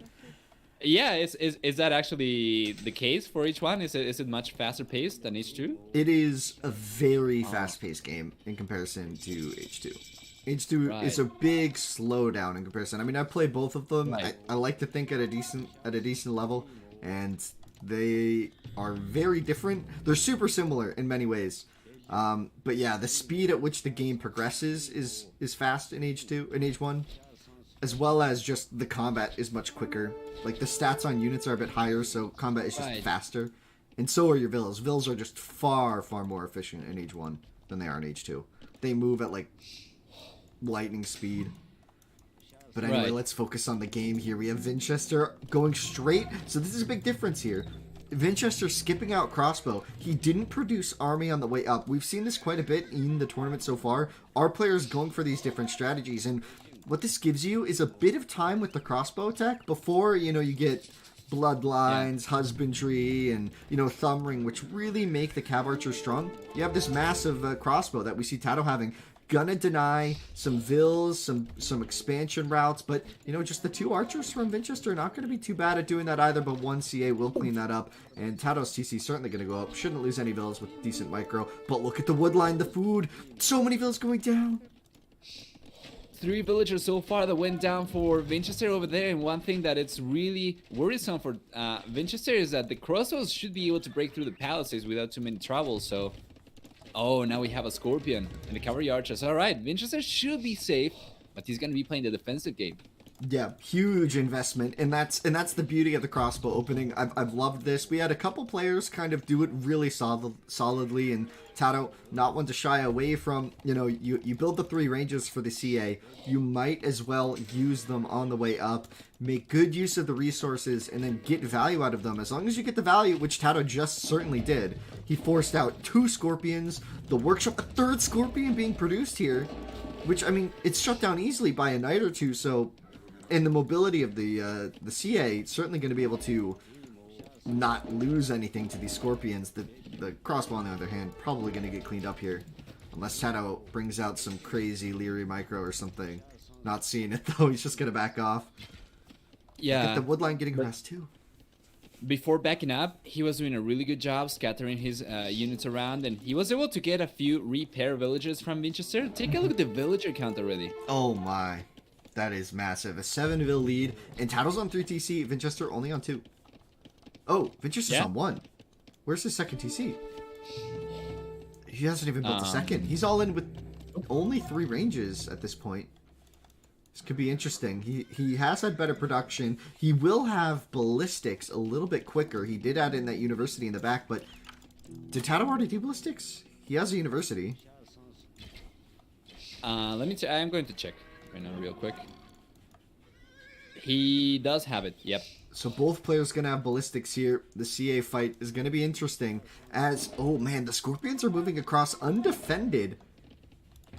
And TaToH does have a stable, so I mean a single knight could do a lot of damage right now to a huge investment from Vinchester. And also the Scorpion's going to get spotted out. TaToH's going to see one of the Scorpions to his right. He's going to probably predict that there are 3 on this hill, and he's going to see him now. The reveal is there. The fight on the hill going in TaToH's favor. Oh boy, this is looking messy for Vinchester, but that 1 Scorpion. Value. Man, you cannot be behind them both. If you're behind the military count, you should be ahead in villagers. If you're behind in villagers, you should be ahead in military count. Right now, Vinchester is behind in villager count, in military count, and with 3 TCs and a larger economy to work with, I don't see TaToH letting his lead go anytime soon. And there it is, the single knight, the huge investment into the 4 Scorpions. It's gone. TaToH sees it all. You know, it was a really big blunder, in my opinion, for Vinchester to bring those 4 Scorpions up onto the hill in front of his base without having the CA there to reinforce. He was busy microing the CA on the left side, or the right side rather, and now there's a battering ram. I mean, okay, but what's he going to push this with? He has no military to support this. Another knight, and it's spotted so far away. Battering ram from home. Wild strat there, if you ask me. And 5 crossbow about to hit the woodline. Now these have ballistics and bodkin. This is a deadly strike happening if Vinchester doesn't notice right away. He's not noticing. And GG is called. Well, that's probably him noticing. Is the GG being called? Oh man, sure. He did elite skirm. He had to do so many things, and this all comes back. It circles back to being predictable. I mean, 3rd game in a row, he tried the same opening. He thought he could get away with just doing a drush without walls, and TaToH's like, all right, if you're going to drush me every game, I'm going to invest in walls early on in the Dark Age. We saw him going out there prior to Loom. Prior to his feudal click, he was starting to wall off his base. He knew it was coming. He knew how to plan for it. He prepped properly, made the right units, got away with investing less. Even with a slightly slower castle time, TaToH just dominated Vinchester. And the crossbow, I would say. Yeah. Take a look at the stats. It's been, as we said, it was TaToH adapting for game number 3 after Vinchester adapted for game number 2. Let's see if Vinchester is going to be able to shake things up in game number 4. And just as you said, ahead in both eco and anvil, eco and military, just everything. Everything went TaToH's favor that game, except for losing a vil to the boar. Yeah, that was a bit of a mess. That was a bit of a mess. And welcome everybody to Classic Cup King of the Huns. If you're just joining us, we are joined today by Nova AOE. You can check out his stream as well. We are co-casting this best of 7 between TaToH and Vinchester. 2 excellent players giving us an excellent show so far, if I do say so myself. We've had time for Shrek memes, and we've seen crazy feudal wars, so I'm in a great mood. I am in a great mood. Didn't even mention that. Game number 4 is going to be quite something, and I look. There is no way to predict what's going to happen, but I know it's going to be good because we have a perfect track record for the first 3 ones. Certainly. Certainly. Although... Let me see. What? Yeah? No, I'm just saying, TaToH, I think, is getting into the swing of things. So, TaToH is a bit of an enigma, because in Age 1, he is not an Age of Empires 1 player. But, I mean, as you guys all know, TaToH, I would assume he doesn't need an introduction to either your viewers or mine. He's a top-tier Age of Empires 2 professional. But there's a pattern I've noticed in his Age 1 playing. He's succeeded in tournaments. He's made it to the finals twice in Age of Empires 1 tournaments against a really competitive scene. And that alone is really impressive. But something we've noticed is this kind of this pattern with TaToH. So at this point, I feel like I can say this safely. He is a very responsive player in a series, right? Having a series of games really helps TaToH, I think. As he develops, he'll learn the maps, he'll learn the style, he reads the opponent, he starts to build and grow game to game so that Game 4, Game 5 is a completely different TaToH to the Game 1. And it's become a joke in the Age 1 community a bit. It's a bit of a meme. TaToH is the king of the reverse sweep. There was a semifinal match against a very popular Vietnamese player in Age 1, and TaToH was down 3 in a best of 7. Down 3. So he was game point. Right. And it was Oasis, a very similar map to Arabia in Age 1. It's very open, aggressive, scout-dominated, very difficult to wall. And after Game 3, he was looking rough. He resigned Game 2, 8 minutes in. It was rough, looking real rough. TaToH, reverse sweeps, reads it, learns it, brilliant play. And he's just one of my favorite players to watch, and he's not failing. He's not failing to deliver right now. I'm so excited for Game 4. I am inside one game, but I think this one we already casted. I just got the link, so I'm about to send it to you. Here's the court. Here's the thing. Oh yeah, no, I am in there already. Okay. Oh, it's the new game? The map is looking. Yeah. Okay, I'm just about to load in. Go ahead. Go ahead. All right. Let's see. Fast forwarding right now. You're in already? No, I'm trying to find it. Do you go to the main menu to fix that? It's so frustrating. No, I just look for VIK_Vinchester. Oh, okay, yeah. Capitalizations. I saw it for a second and then it goes away. Yeah. Indeed. Come on. Managed to find it? No. You could start casting for your channel. All right, no problem. So what do we get for the next one of the series? Vinchester is going to be playing in the southeast, purple color once again. Not changing the colors, guys. In chat here, I don't know if my guys mind the purple and blue. I haven't used the team colors just yet, but I would like to know. And then TaToH is going to be in the northwest rather, playing in the blue color. Map generation is going to be a little bit better for Vinchester in terms of wall ability. He's going to have a bunch of woodlines around his base that he can use for walling, but the resources are going to be somewhat exposed. Main goal and both secondary goals are going to be forward, and if he wants to secure the main one, he's going to have to go for walls behind the gold. That is going to be kind of far away from the DC as well, so it's kind of a tricky position over here for Vinchester if he wants to wall. Although, with the first 3 games, it's very likely that we are going to see him go aggressive once again. Or maybe not. I mean, he's going to want to shake things up after game number 3, right? But then TaToH's base, TaToH's going to have the main goal forward. Oh, and he's going to be the one taking 10 gold. Oh, he's going on to gold. All right, so I just loaded in. That took me a while. Perfect. I'm fast-forwarding now to catch up to you. So he's going gold. He wants to do militia, eh? That's exciting. That's exciting. What a weird map for Vinchester with that gold sandwiched into the wood line. It's a shame it's also on a hill, so that's like not a good TC spot actually. It's kind of hard to fit one in because the north, really if you place it south, the 4 tiles that are building, like not walkable, are kind of in the rough spot. But anyway, yeah, I'm just catching up now. Nice introduction about the maps there. It's tough. This is who would you say is the better map here? I'm gonna be liking TaToH a little bit better. On first sight, I was liking Vinchester because I was taking a look at the minimap, and you can see the woods over there, but you cannot see the elevations. but it turns out 2 golds for Vinchester. He's not gonna be able to TC. The third gold that's going to be the farthest away from the original TC is going to be, well, you can potentially drop a TC over there, but it's not going to be good. It's too far away from the first one as well. So TaToH seems to have a more solid map. Yeah, and he's doing an interesting strategy. The Drush prior to Mill, it's a very fast hit when you do that, right? It's a very interesting build order. I mean, Yeah. it's certainly doable, especially if you have a good map. I guess he pushed Deer. I wasn't quite paying attention.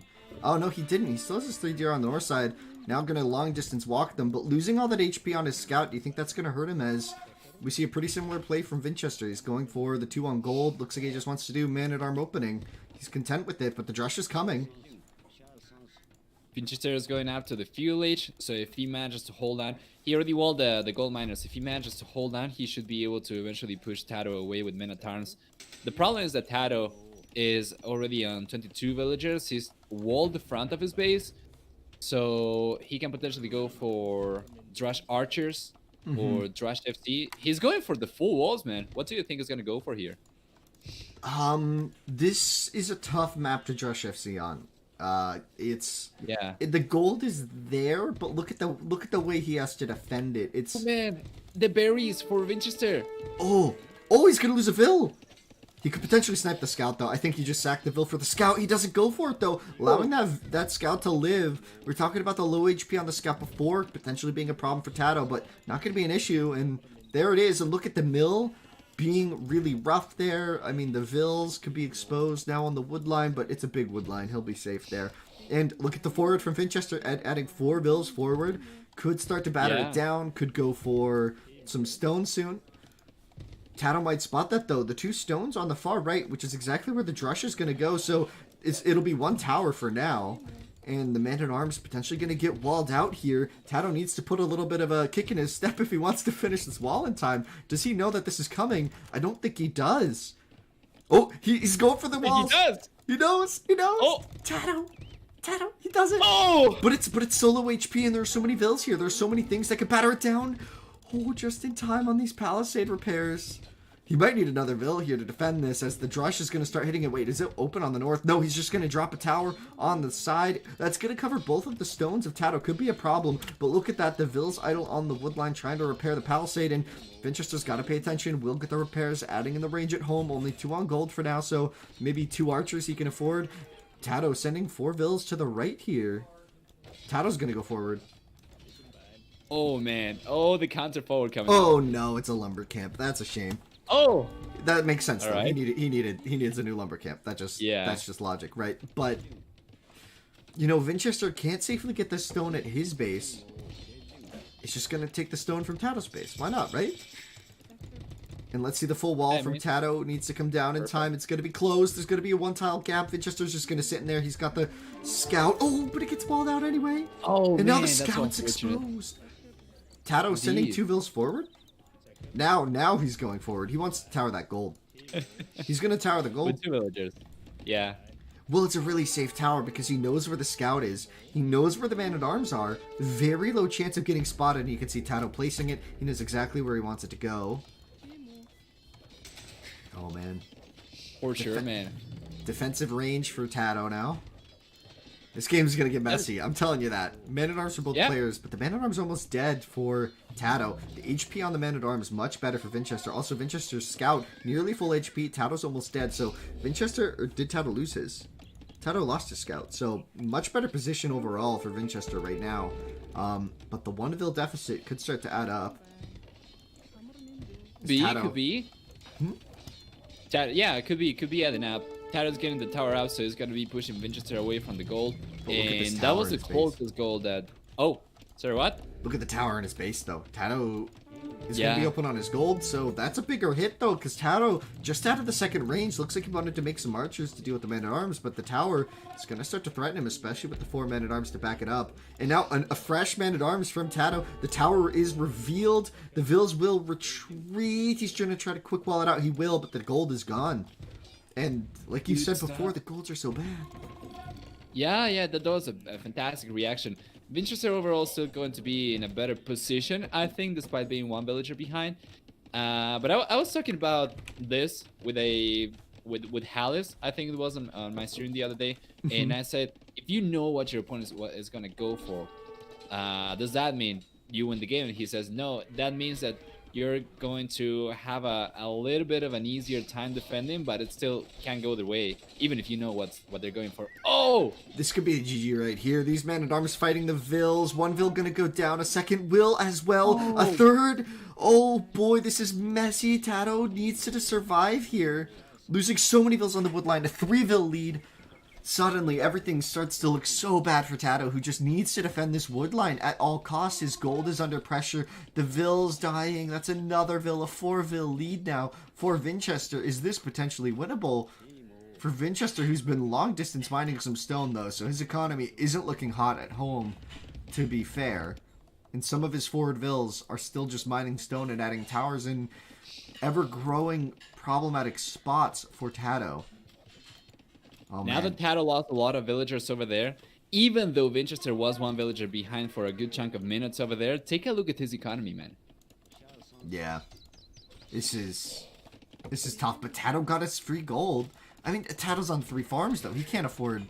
Once these berries run out, he's going to have some trouble with his eco. Adding in the blacksmith wants to get fletching on these archers, but that tower's in a brutal spot for TaToH. And it's the tower crawl, and once Vinchester gets enough stone for a 3rd tower and really solidifies this position, TaToH's in some trouble. But here's the counterattack onto the stone miners. We've seen it time and time again in this series. Vinchester goes forward, does good damage, and then the counterattack from TaToH is just purely lethal.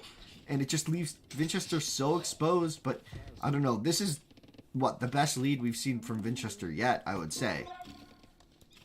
Say so, yeah. At this stage of the game, for sure. That's really troublesome for Vinchester. This is the 4th game in a row that he's kind of neglected walling, neglected defending. He's got the defensive buildings back home, so that's going to be different for sure. Yeah. But TaToH's going to have a harder time over here adapting to an adaptive player too. Truly, yeah. And that tower, I mean, come on, this is getting disgusting. Like it is so solid from Vinchester right now. These tower plays. This tower going up is just devastating. But the Vills on the woodline getting harassed, but the skirmishers are in position to defend that. 1 archer, a spear, and a man-at-arm. Not going to be enough to fight 5 skirms. No. A 6th being added. No fletching yet, but he did get the armor upgrade. Fletching should be on the way for Vinchester soon. Interesting, prioritizing the archer armor. I think this is going to be GG when Vinchester ultimately goes out to the castle age so much faster, and TaToH doesn't have the resources to spam units the same way that he did in game number 2. Yeah, at this point it's 9 farms to 6. The berry's almost done for TaToH. Things are going to settle up with the gold. A hit on the gold could really neutralize this Vill lead. 1 Vill going down. A 2nd soon to follow. And a 5 Vill lead for Vinchester dwindling. Juicy, man. That is a juicy spot for TaToH to attack, and now the skirmishers are going to push the archers away, but the damage's been done, I would say. Villager lead has been reduced to only 5 extra, well, only 5 extra villagers. Potentially gonna be 6, as there's a man-at-arms who just teleported onto the villager, but will go down. Oh man, that teleport bug, I can't believe it still exists. Yeah. Man, I love it though. It's so fun to watch. Yeah. Oh man, it's like a MOBA, you know? It's like Dota or something. Yeah. Crazy. Now we have to deal with something though, is fully upgraded skirms. How does TaToH deal with this? He doesn't even have armor on his archers. He doesn't really have the eco to go for skirmishers himself, given how far behind he is on food already. If he goes skirmishers, he's going to have to accept his fate as he did in game 2 and go all in feudal, I think. I think so too. Gold count right now for Vinchester is already enough. He's going to be on 500 food, so he's getting closer and closer to clicking out to the castle age. That is going to be massive troubles for TaToH. I think Vinchester wants to build the TC on TaToH's gold. He's going to finish this tower too. Oh, look at that'd this. be lovely. Oh, but the Vill's going to maybe get sniped here. 1 going to go down. Good micro from TaToH. But the tower looks like it should go... Actually, no, the counter tower is going to go up first, forcing Vinchester back. And you know what's funny is the tower on the right doesn't have full palisades. The tower on the left doesn't have full... Neither of the towers on the left have full palisades. In fact, Vinchester is trusting the Palisades of TaToH here. You know, we could see a big investment from Yeah. TaToH in taking this down. At least early Castle Age with a knight or two, easily able to take it down. And TaToH's army on the right, completely cleaned up by the skirms finally. Gone. Yeah. But I mean, it's a big investment into skirmishers, which could help TaToH out here. I mean, only 11 farms. We're not really looking at a solid economy from Vinchester here. He's got 13 on food, and he's going to click up now. But is this worth it? As TaToH is adding in some scouts, it seems. Yeah, scouts. Ooh, man. But take a look at Vinchester's 4 buildings coming up now. Oh my gosh. Two stables on the front. Anything in the back to defend. Once again, no defense though. Defense, yeah. He's gonna have to bank on spearmen and skirmishers himself. Yeah, the But knights this are is going to be a problem. fantastic. Well, I think I'm still gonna be liking Vinchester over here because he can potentially go for the TC still on the gold, and he can place a foundation that is going to be close enough to take the tower down from TaToH when it goes up, but it's going to be like the far side is going to be far away enough from the tower that TaToH's not going to be able to prevent the TC from coming up, if that makes sense. You mean at his main gold, right? Vinchester's main gold? Or Or the gold, or the gold in TaToH's base. Yeah, TaToH's main TaToH's gold. base, Yeah, yeah. That's it's crazy that is a, you could be referencing either of the main golds with TaToH's towers. Yeah. And like the range kind of worked for both, so I was like, wait, which one? Yeah, but the yeah. scouts now to deal with the skirms. I think it's just a little too late here. You know, last game when Vinchester was 80, or game 2, when this was a pretty similar position, Vinchester was 80% Castle Age, but he was taking heavy losses. And there was just a constant... TaToH was on 2 stable production already. He's just now added a second stable. Like, he can't afford bloodlines. I mean, this game is basically lost unless something crazy happens here. We're going to need to see a lot of damage from this army in TaToH, in Vinchester's base. And there's the Castle Age. And honestly, I wouldn't be surprised if TaToH taps out now. But looks like he wants to try win this game with the feudal all in. Do we see it here? Don't know. His economy is quite strong. 24 villagers working on food right now, 9 villagers on gold, so he should be able to keep on going for archers and scouts. But Vinchester should be able to defend. I don't know about the wool line though. In the south, it's kind of exposed. Right.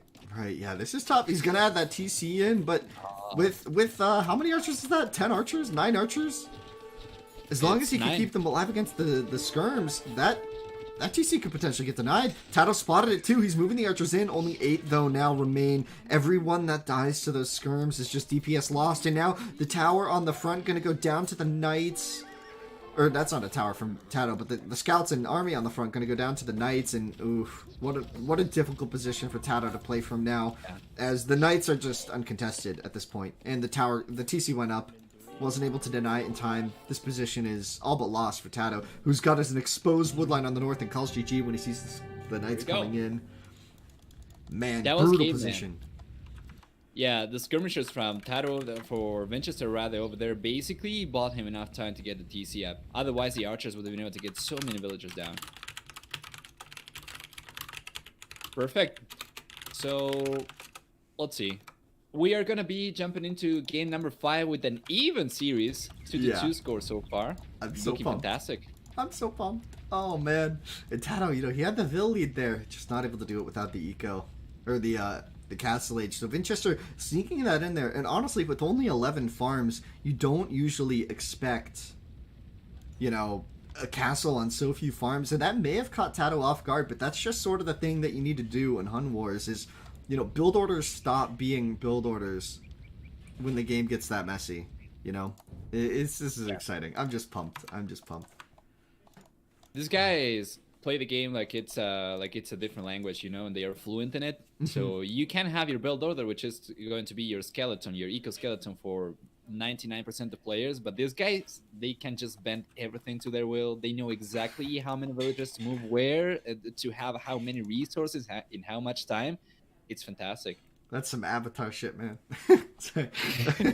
Just they bend the game to their will. That's crazy. All right, let's see if we can get this next game. I don't quite have a code yet, so did you see them in lobby? Didn't go back just yet. Wanted to take a look at this. Yeah, it's as expected. Ah, yeah, they as have the expected. lobby. So no problem. Let's see. So let me try to look for Vinchester that has worked in the past. The issue right now for me is that when I look for the players, sometimes ghost lobbies come up. You try to join and they're actually not real. But I think they're already in.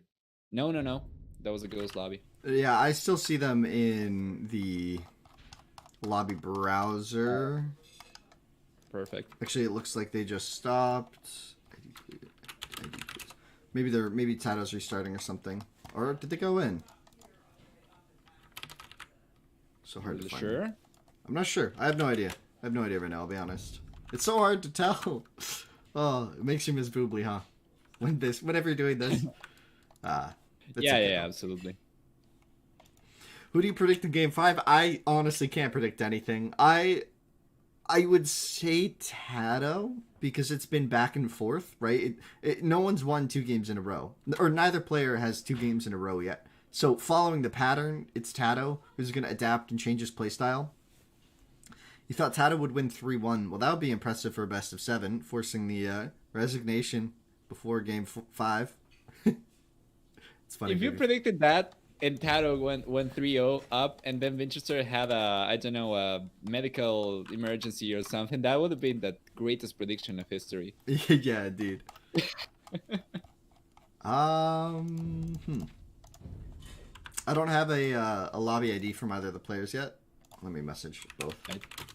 Please.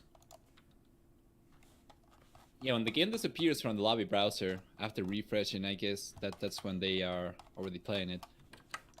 Let me just Vinch went AFK for a second. Okay. All right, perfect. So we know that we got a little break here. That's good. Oh man, this series though so far has just been, wow. You know what I mean? Like all of the perfect emojis in a row 8 times. You know, it's just like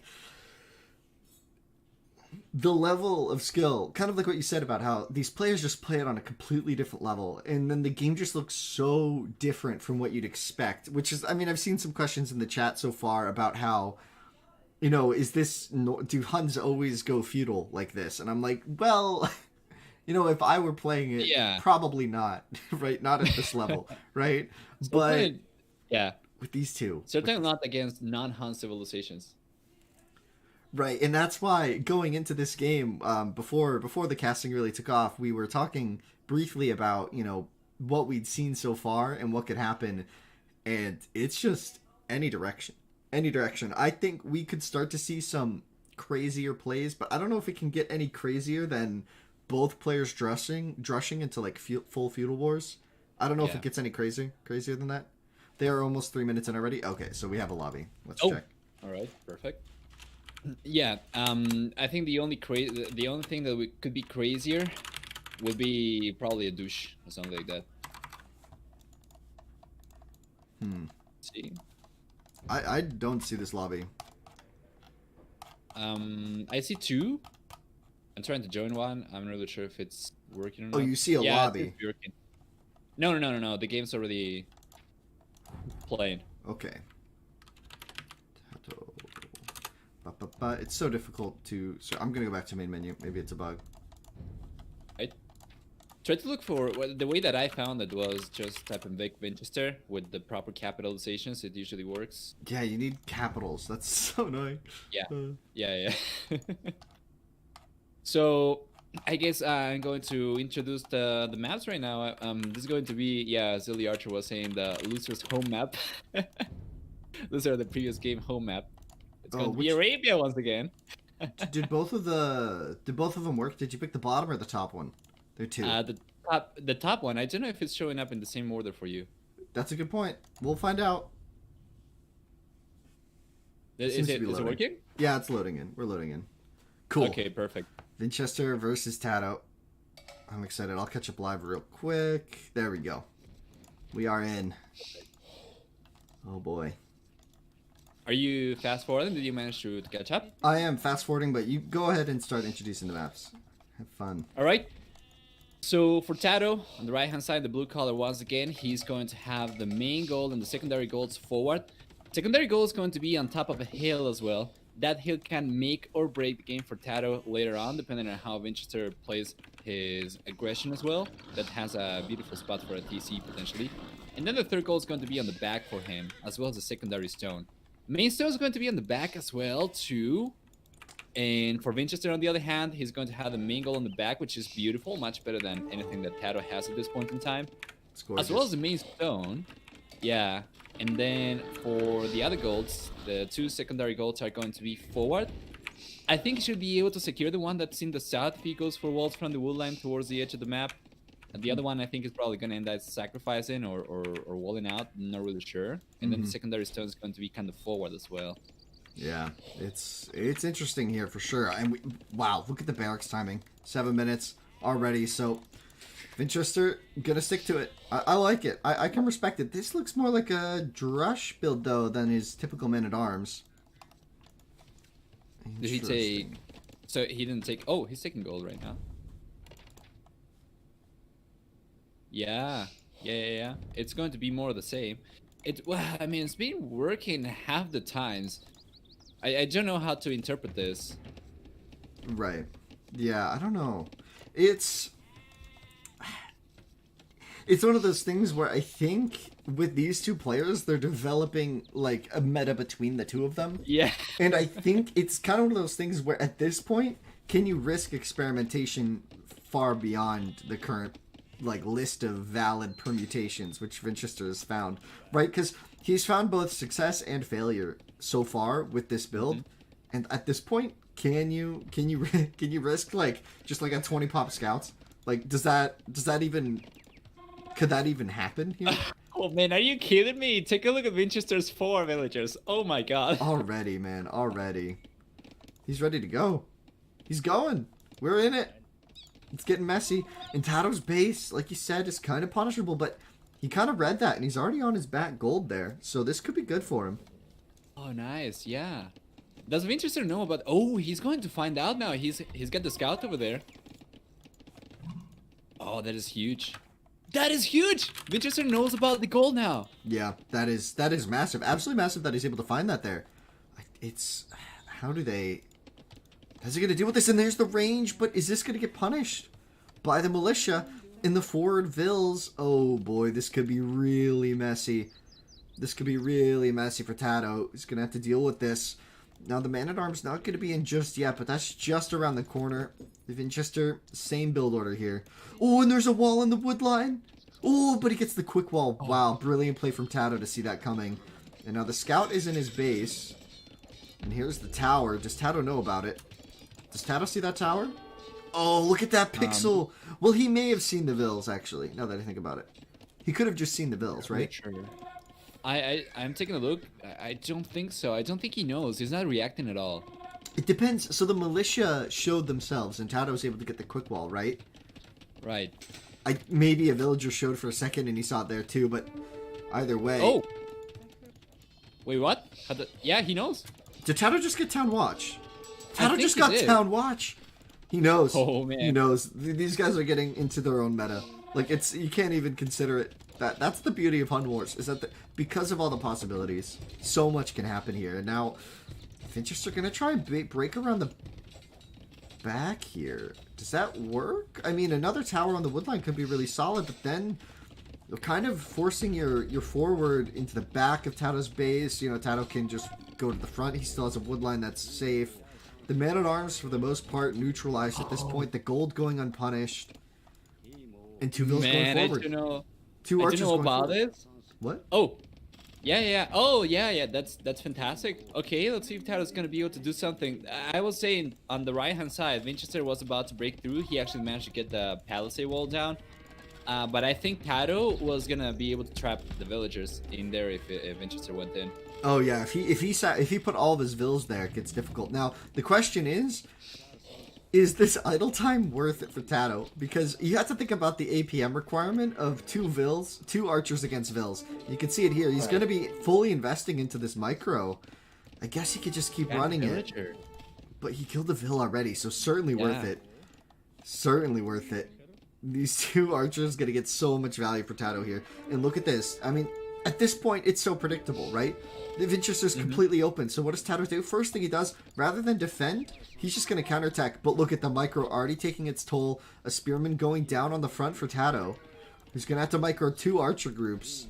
Does get one, though.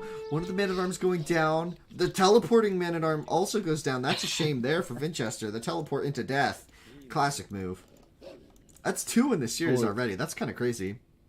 Man, Vinchester's there with the tower, but TaToH's not gonna try to trap him. He doesn't have enough stone to go for a counter tower, so even if he trapped the villagers, he does have the stone wall foundations on the right-hand side, but he's not going for those. He's not going for it, and the 2 archers on the front getting cleaned up by the archer and skirms as the wolf tries to join in and join TaToH's side, but will get shut down as well. And there we see the stable addition from TaToH. So already switching out of the archers, already going into the full triangle of units, right? He's had spearmen, he's had militia, he made an archer, or a few archers, and now he wants to go scouts. And a big difference between the past couple games and this one is that TaToH's food economy is not under pressure.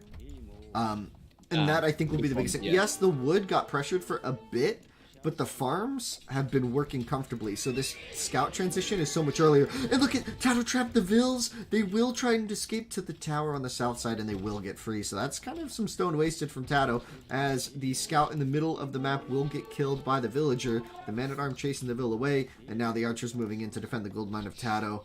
What a position so far for Vinchester. Man, Vinchester! He managed to get a villager over there on TaToH's gold. The archer? That's crazy. And the archer, yeah. That's wild. That's wild, actually. Good value there, but keep in mind, Vinchester does have, what, 3 Vills forward? 4? He had 4 Vills forward at one point. Maybe he sent 2 back. How many are there? He's got all them 4 in power. That's... TaToH's entire economy is working, though. Like, yeah. Aside from when he built the tower, like, this isn't that big of a threat. He still has his farms. The scouts are going for the counterattack in Vinchester, as is his fashion at this point. Unwalled. Unwalled. 6 archers, 3 scouts coming across to his base right now. No wall in sight. This tower being built by 1 Vill will not go up in time to stop this attack. The counterattack... Where? At Vinchester's wall. Woodline. I mean, that tower's not going to go up unless he puts a lot of Vills on it. These scouts are going to deny it, and then the archers will support. Vinchester gonna notice right away, so he will have the proper reaction, but the scout's beautifully blocking the Vills to the tower. Oh, this is... I hesitate to say it, but that's like a GG moment right there. So many Vills going down. There, man. Yeah, that absolutely. I mean, he just doesn't wall. No respect for the counterattack. Say My Name lost the series in the semifinals to TaToH for precisely the same reason. Tons of pressure, no defense. And TaToH just gets a beautiful defense this game, gets the counterattack. But the counterattack to the counterattack on the wood line, but it's mostly skirm, so the Vills are just going to bomb rush. 1 Vill will probably go down here with good micro from Vinchester, but it just looks so good for TaToH now as that tower gets denied. So even if Vinchester were somehow to get a faster castle time, he's going to have to build another tower here. I mean... This looks really rough. The palisade on the left could be destroyed with the archers and scouts. And so now you far look in at the these... series, What? So far in the series, we have seen TaToH kind of come back from rough situations. I don't think we have seen Vinchester actually coming back from a position like this.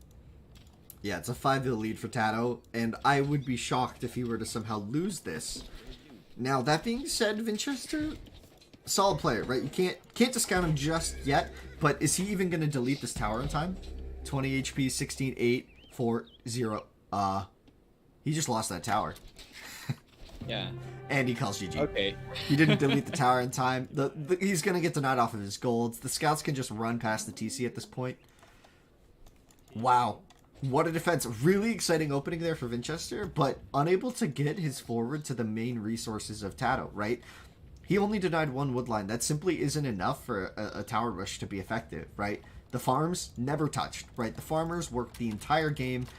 The games where Vinchester's had success were where he limited TaToH to this stage of the game being on like 5 farms, right? And then like towers hitting his TC, you know, his gold miners are getting harassed. He had 1 nice counterattack on the woodline, but that was after losing an entire woodline to TaToH, which is so avoidable if you just wall. And now... I know there are reasons for why players don't. It's partially greed so that their economy is better. He's looking for the castle time, so he doesn't want to invest the wood into walls when it could go into farms and the Ville idle time. Yeah, I get it. But you're playing TaToH. I mean, he's just going to counterattack every time if you don't wall. So let's see, though. That's game 5 going in favor of TaToH. So, as is tradition so far in this finals, back-to-back, or no back-to-back games yet. They're just trading games. Trading It's going to games. be 3-2 in favor of TaToH. Another thing that's really catching my eye these games is, well, first off, as you said, TaToH's been counter-attacking all games in the series so far, so Vinchester should have known better. The counter-attack on the wall line for Vinchester, actually he didn't manage to get a single villager, but that wood line itself is really good from TaToH, because when he was getting pushed from the south wood line with the back tower, a lot of players, this is something that really sets high-level players apart from the rest of us. A lot of people would have really committed hard to try and get the tower down, or to try to go for a counter tower from TaToH, for TaToH against Vinchester. TaToH just moved all the villagers away, and it wasn't until the very end of the game that Vinchester was even able to approach the wood line and try to harass the villagers. Yeah. Yeah, no, that's a great point. And I think part of that could be because Vinchester tried to play the Fog of War so hard and like build the tower outside the vision and get the tile of the hill, etc. Yeah. It was a better tower placement initially, but it didn't have the same shock value as forcing the entire wood line off, right? It only hit the left side of the lumber camp. He already had the second lumber camp, and Vinchester was like, oh man, I need another tower to even deny one resource. And it just didn't work, and it was so far from the farms. Excellent defense from TaToH, and let's get into this next game, though, as we look at the stats. Yeah, just everything there for TaToH, really. It was close, but in the end, just pulling ahead with that woodline hit. Game number 6 is being set up. The lobby browser already displays the room. We already have all players in. Who is this Eclair Taron person that keeps on joining the games? I don't know. It's TaToH's problem. He's got to boot him. He's probably giving him emotional support. Maybe it's his cheerleader, his #1 fan. Who knows? Who knows? Oh man, let's go! Let's go! I'm so excited. Is it already on? I don't know. Probably not. Well, I'm refreshing, so no. I got the lobby ID if you want that. I don't know if you've been... You said you haven't been using those, but I'm just going to keep sending them to you. Oh, yeah. All right, that's great. Thank you. TaToH sent me this one. Let's go. Yeah, that gets rid of the redundancy when trying to pick which one of the two that show up is the correct one. Right. Did they launch yet? Are you keeping eyes on that? Yeah, they are in. Oh, okay. My game is being weird. Got it. This time, no 5-minute radio cast from Nova. Although you've been doing an excellent job while I fumble about with the lobby browser. Oh no, I'm offended beyond return right now. Are you caught up? I am fast forwarding now, but yeah, let's go. Let's go. Gold on the back for Vinchester. Pretty safe berry. I like this map for Vinchester. It seems wallable. No decisive hill in the front of his base.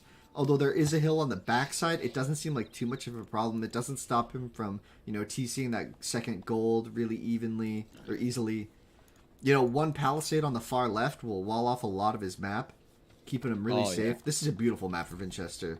TaToH, on the other hand, forward gold, but not in a terrible position. I mean, if he builds his barracks kind of there by that stone, it's pretty wallable.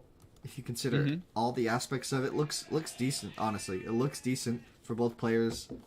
I am excited about this game because I think this is mostly going to come down to openings, right? It keeps coming down to the crazy openings that Vinchester goes for. He's forward. He's gone forward every game, right? It seems... Yeah. Seems to be his MO, but I'm getting the vibe that TaToH's getting better at punishing it, even though he lost game 4. I don't know. Maybe that's inaccurate. What do you think? Well, I think it's going to depend also on whether or not Vinchester is going to go forward with his scout at some point, because if he spots TaToH's base, especially if he spots TaToH going for walls or something like that, might change his plans. However, both players are going to be luring deer. Both players are going to be taking full advantage of their perfect bases. I think this is the first game in the series where both players get a base that is perfectly wallable, that is has safe resources inside as well, right?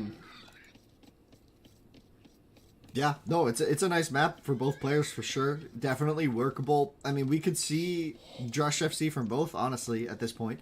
And this is interesting. I think this might be the first game where TaToH is luring deer. There's no way that one stays there, right? No way. I think so. I don't think he has yet. Well, I think he's lured one deer, but this is the second deer he's luring. So definitely a change of pace for TaToH. You'll notice he hasn't even gone across the other side of the map yet, which is something he often does early. Both players just sticking in their bubbles, staying at home. What's up, ACCM? How's it going? See, that's 3 there already. The Vinchester push. Now he's going to be going forward with the scout. Both players prioritize an economy quite strongly so far. It's got to mean a change. It's got to mean that something is going to change compared to the other games.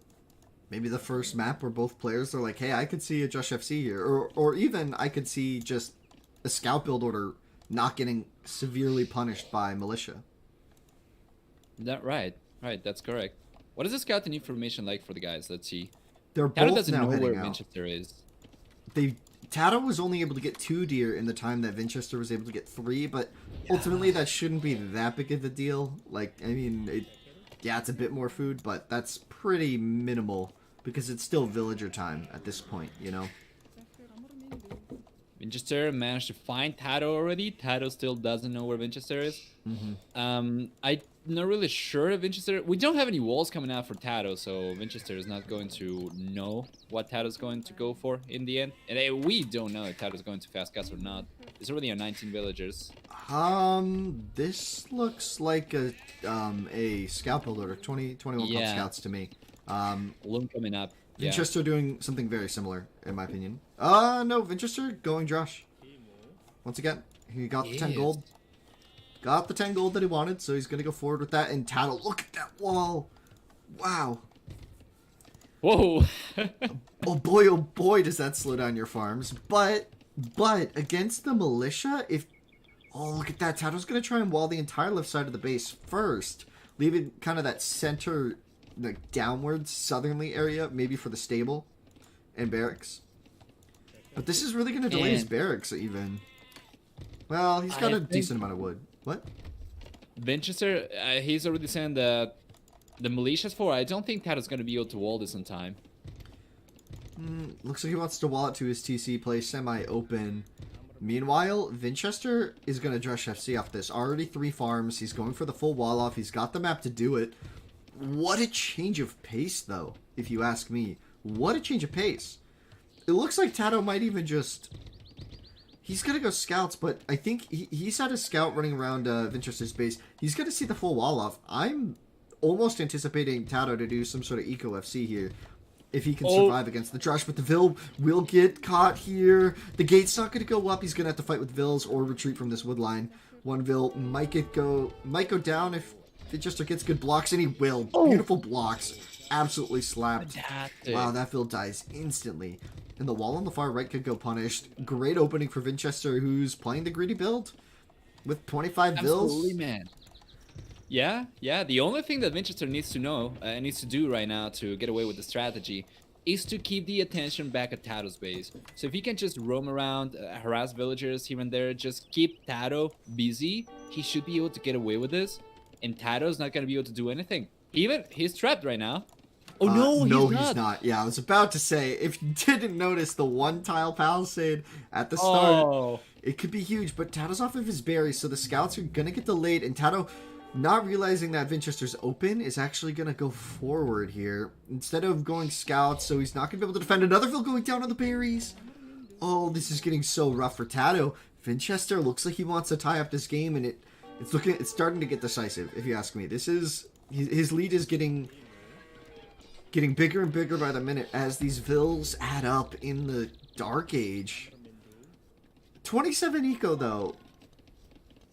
It's a little short. It's a little small for a straight FC. He might need to do archers to defend this with 4 on gold here. Looks like this FC could get punished, though. If he's only doing 27 vills, adding in the second lumber camp now, he's gonna... Did he spot this? Did he see... Sure. Did he see that tower go up? No. Wow. I don't think so. I just wanted it for efficiency, but that's going to be very fortuitous for him as the single spearman will stab the scout twice. It goes down. The archer now to defend against the militia. He trapped the scout. Oh no! Disaster, but the tower's there, so I mean, the scout. The vills can't indefinitely trap it. So the woodland will go down. And the question is, can Vinchester actually get away? Yeah, he has to eco. Vinchester doing the eco upgrades. It's not a straight FC. He's going to have to do some sort of archers in Feudal Age to survive this. As somehow more value from these militia? Or is that the spearmen getting chased around? Some awkward micro here.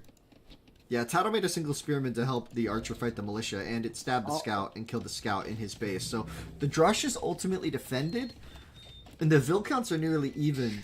The big thing, though, was Vinchester's had all these vills working for so much longer. His resource bank is going to be so much bigger right now. So much more to work with, and I just think it's going to be a better position. And TaToH getting out microed once again. Great pull and distraction from Vinchester. Gets an extra hit on the archer, which just can't be allowed if you're in TaToH's position. He's going to try and bust in. He's added the second tower in. And now we're going to see maybe a defensive tower from Vinchester, who's not going to make it in time with those vills. Just barely not going to make it. He should be able to go out to the castle age anyway, though. If he cancels one of the villagers, he should have enough to click up. Does he have a blacksmith? He doesn't have a second building. Oh, that's true. He got denied that wood line. His wood income has been hurting, and he's making archers. Yeah. He can't just go straight FC here without making any army, but he's already making the archers. Looks like he wants to try and deny this. Good micro from TaToH. Great prediction so far, getting really minimal damage, and the militia will all die now. TaToH's playing super open, though. Could be punished by the counterattack, as we've seen Vinchester do oh so many times. Now, TaToH just going to hit the palisade for now, waiting for the stone for the next tower for sure. He's got 6 on stone, so it shouldn't be too long. Notice TaToH... TaToH knows where that wood line is. He can see the tree being chopped through the fog of war. Look at the one on the left. He knows. The next tower is going down in a really brutal spot. Although, the counter tower hidden behind the mill initially. Whoops. I thought they were just berry boys, but they weren't berry boys. They were tower boys. Yeah. Interesting.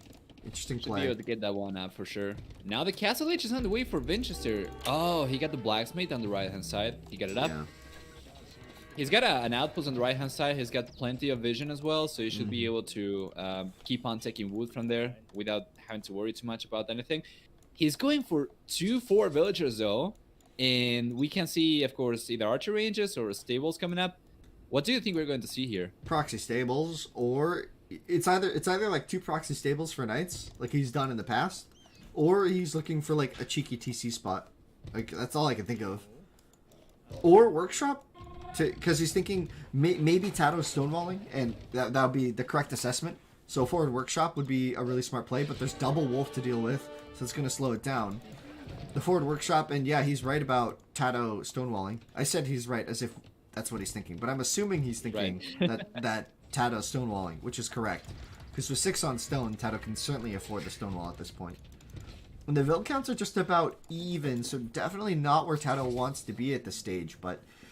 Let's see what he builds. I'm thinking stable, workshop, and then a push in the castle age from Vinchester. Yeah. First stable's coming up already. He's 80% of his way out to the castle age. We have pledging on the way for TaToH. That's going to improve his towers a little bit. Don't think it's going to make a difference, though. I don't think there's a single villager from Vinchester within tower range for TaToH, but yeah, now we have a few defensive archers even for Vinchester. This is good, man. He might be able to complement the knights with some crossbows.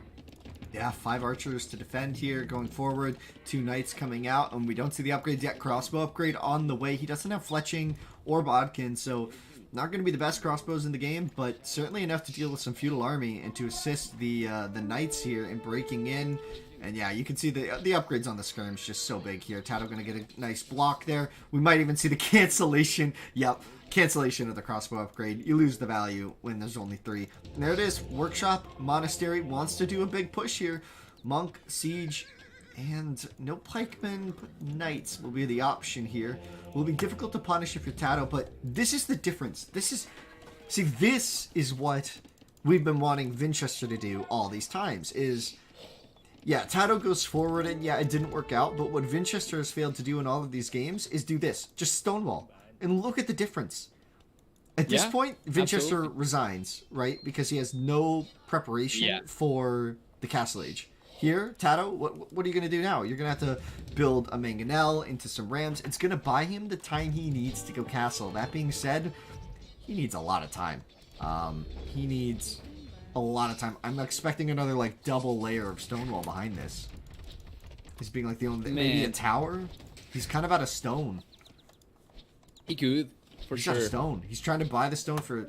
Oh, he's mining stone on the front. I see. Let me see, with the monastery here over the app and the monk over there protecting the, well, I mean, protecting the position right now so that TaToH cannot do anything to wall behind the walls. I'm not really sure. Hun monks are not going to be that good. I guess as long as he can keep the villagers at bay, it's going to be enough. Yeah, especially because a couple of scouts are an option, especially without the crossbow. I guess the knights would protect them. The knights looking for damage elsewhere are going to spot the full stone wall. But I mean... At this point, what defense does TaToH have against the two rams just hitting his TC? Like, when the knights join this fight, I think TaToH's Castle Age might get denied, and that would just be the game. Oh, you think? Let's see. He's gonna have to be careful about the mana, though. But the 4 knights are coming in, and what's he gonna do? Yeah, GG. Yeah, there's no way. There's no defense. TaToH just goes down. Easy as that. Vinchester says, this is why I don't stonewall. You can just get in anyways. Right. Yeah, maybe Vinchester is some kind of super genius and we just couldn't appreciate his, the way his brain works. But nothing TaToH stonewalls did to prevent Vinchester from taking the game. That was a beautiful, beautiful push. Yeah, this is a beautiful series. We are on to game 7. Did you... 7! It's a best of 7. Now I wish it was like a bow 9. I want it to be a bow 11. I just want this to keep going, but this is a best of 7, and we are going into game number 7. These players giving us quite the treat here today. What a crazy game, though. That was, like, you did say it at the start, a change of pace. A big change of pace, and you wonder what TaToH's thinking here. What can he do if Vinchester gets another wallable map and his Drush gets 2 vills again, right? Like, that's just impossible, right? If you're in TaToH's shoes. TaToH had a decent map, and it just straight up did not work. Yeah. That's true.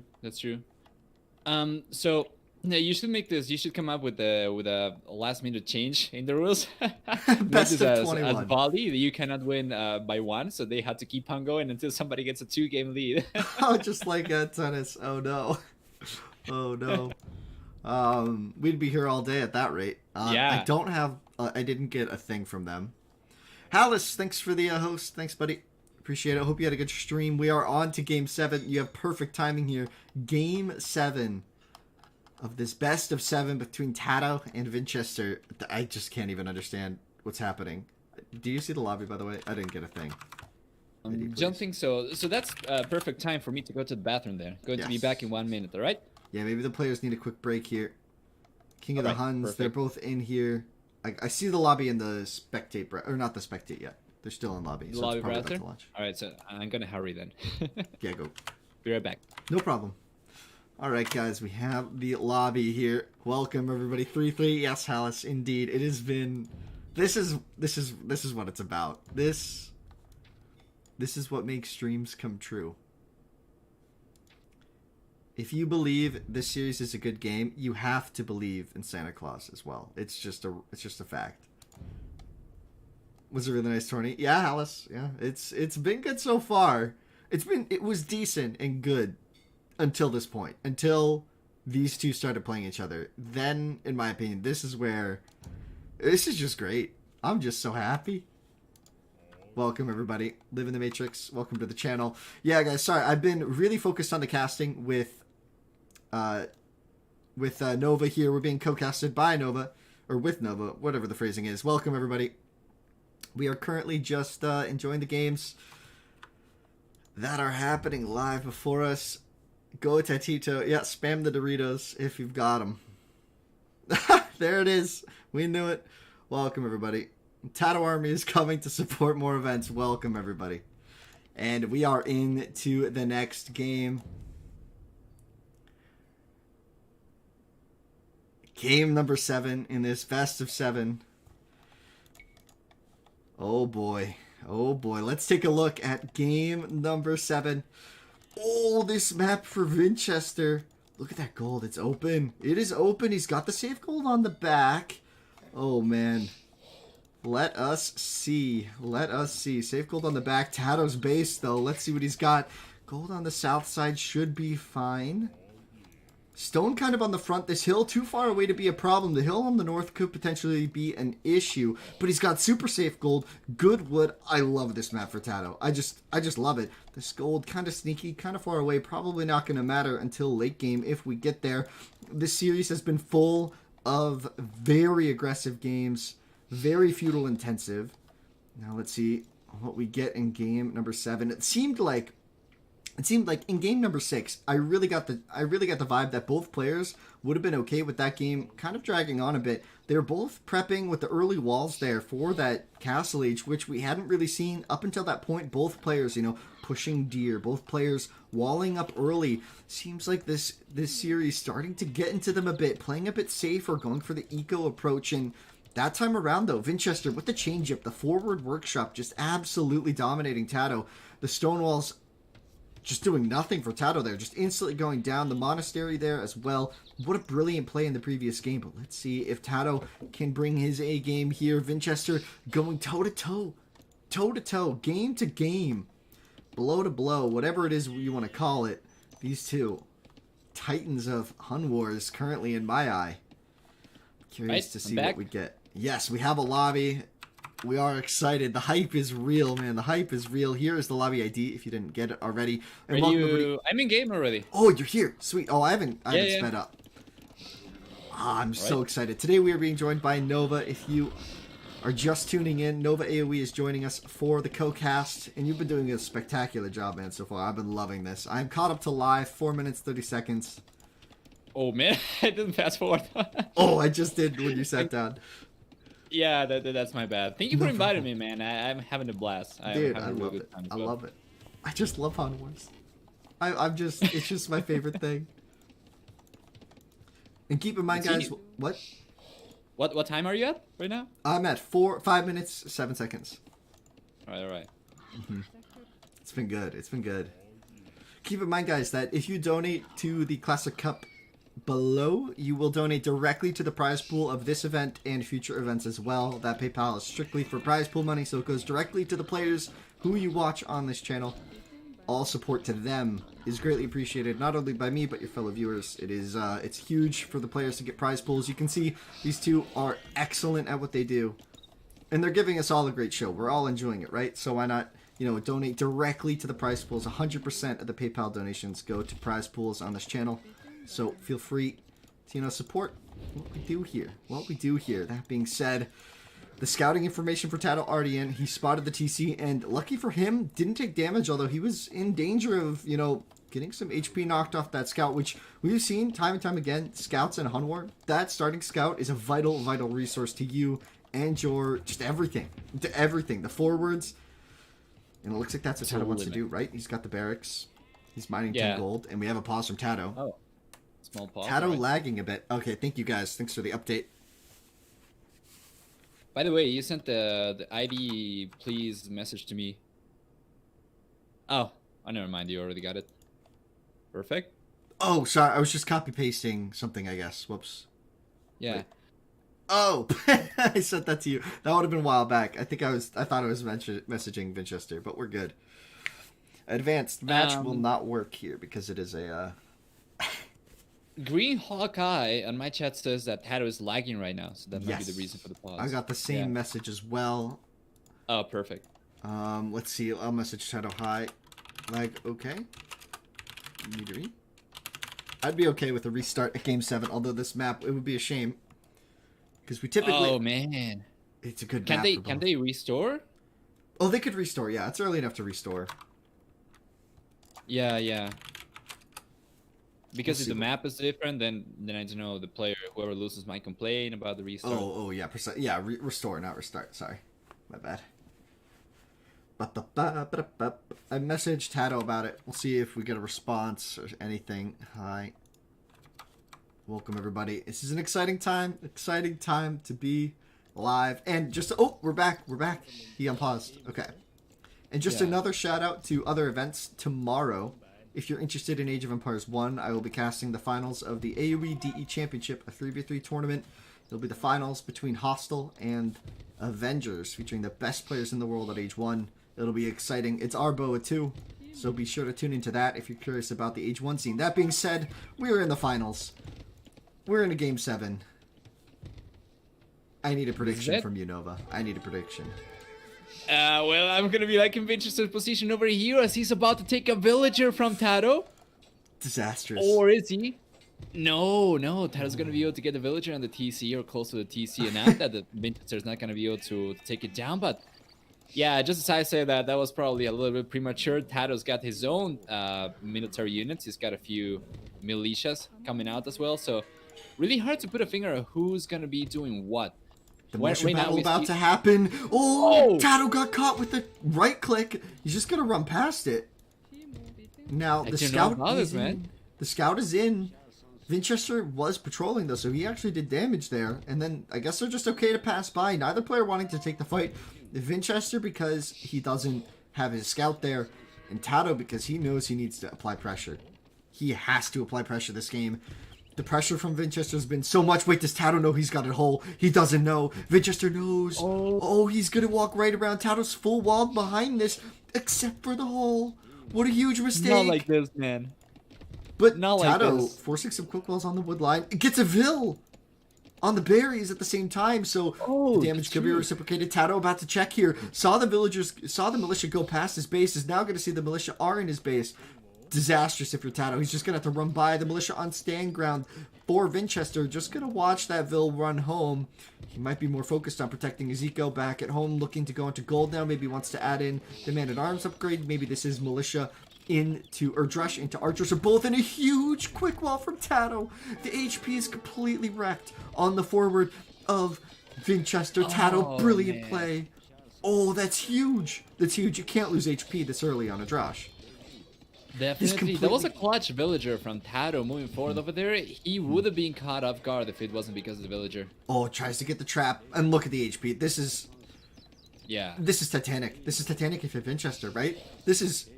You can't go man-at-arms. Your scout is basically a moot unit. It can only try to maybe dodge some skirmisher arrows. Like, that's it. And look at the Drush of TaToH. No fear. Bash away. He could potentially upgrade these to men-at-arms. He's still threatening this gold mine. One of those Vils is going to go idle on the gold mine, which means his one ranged play isn't going to be as good. It looks like he wants to do tower and a forward range, I would assume, is his play. Adding in another militia. Vinchester knows he's in trouble. This is a tough position, and look at the quick wall from TaToH. He wants to trap him in. This could be a gate, too. It could work. Oh. Wait, what? Vass? What? The hole. But TaToH's just going to fight it with the Vils. One of the militia going to go down. The scout also going to go down in the third militia. Going to be the last one remaining. Ooh, Vinchester actually getting away with two, but that one on such low HP. Again, we see a restock of the Drush. He's going full Huang, adding in 4 more militia. That means we're going to get the man-at-arm upgrade for sure. TaToH looking to try and wall this off. Will finish the wall off. Now, those 2 militia, when they're man-at-arms, 1 man-at-arm can pose a big threat to the militia, or to the Vils, but we'll see. Well, I guess at the very least, Vinchester managed to save some militias over there for vision purposes. Now he's going to be getting an archer range forward and the tower up as well. Don't think TaToH knows about the tower coming out, does he? He doesn't. No instant town watch for him this game, so he's not going to spot this, but... Oh, man. Vinchester's got a lot of work to do. This is a huge investment. 7 militia and the man-at-arm upgrade. Now doing fletching for a tower that's ranging down only 1 wood line. He's got a lot to do. Oh, the gate isn't going to go up. TaToH's going to have to fight this with Vils. Going to try and get it. Yeah, Vinchester with a brilliant play. They're going to get it in. And yes, he does get in. This is huge. This is exactly what he needed to do. And now these men-at-arms, huge threat, gets in, does what he needs to. And like you were saying, those 2 militia on the inside going to be good. He gets a Vil kill. The blacksmith getting denied. He gets another Vil. Vinchester suddenly turning the tides here. TaToH panics, stone walls. Because he knows he needs the wood if he wants to click Castle Age. What a great adaptation from Vinchester. Meanwhile, TaToH still just hitting this palisade. I can't believe my eyes, man. Vinchester looking so rough after losing so much HP. The gate gets open immediately. Oh! No! That is... Don't close it. There we go. That's beautiful for Vinchester. Oh my god, TaToH can't catch a break. And another villager going down. Are you for real? Is that game 7 that quickly? Can TaToH come back from this? What does he have? He has 1 wood line, which Vinchester could easily add a tower to. He's got his farms. He's going to be making skirms. Meanwhile, the militia for TaToH still just running around. All he's done is deny the berries and idle 1 Vil on the gold mine every now and then. Take a look at TaToH though. He's going out to the Castle Age. But with what? No gold, man. No gold. Skirmishers against men-at-arms take so long. It works. It does well because you can micro it forever and they slowly pick them apart. But with the tower support and the archers are ready for Vinchester, he's got the armor, he's got the range. He's got everything. Take a look at TaToH though with the merry-go-round. He gets pushed in the south and he pulls the villagers over to the right-hand side. His base right now is kind of claustrophobic, but he's going for the market. I have seen TaToH do wonders with the market in terms of military production and balancing his economy, so we might see something over here, but the issue is that he's going to be open in the south now, and the militias or the men-at-arms and the archers are going to be in the tower or the wood line. It's not going to be safe anymore for TaToH. Oh man, this FC is just getting punished so hard. Vinchester, you were talking at the start, is Vinchester a player that can adapt well enough against TaToH? And adapt he did. His drush didn't initially work. It actually kind of failed. And what does he do? He all-ins with man-at-arms. And look at this, the fight with the villagers. TaToH knows everything is on the line. In order to abuse the market, you need an economy that actually works. He doesn't have an economy. The Vil's fighting. Wait, it's all in. TaToH's going to be calling it. Got cancelled. Because he knows he can't do anything there. I don't know, maybe he wants to go all in feudal after this? But he doesn't have an economy. Where did the resources go? Oh man. What did he do? Did he cancel it to buy gold, to buy stone for a tower on the gold of Vinchester? Because he has a tower on the gold. It's a big Vil box fight.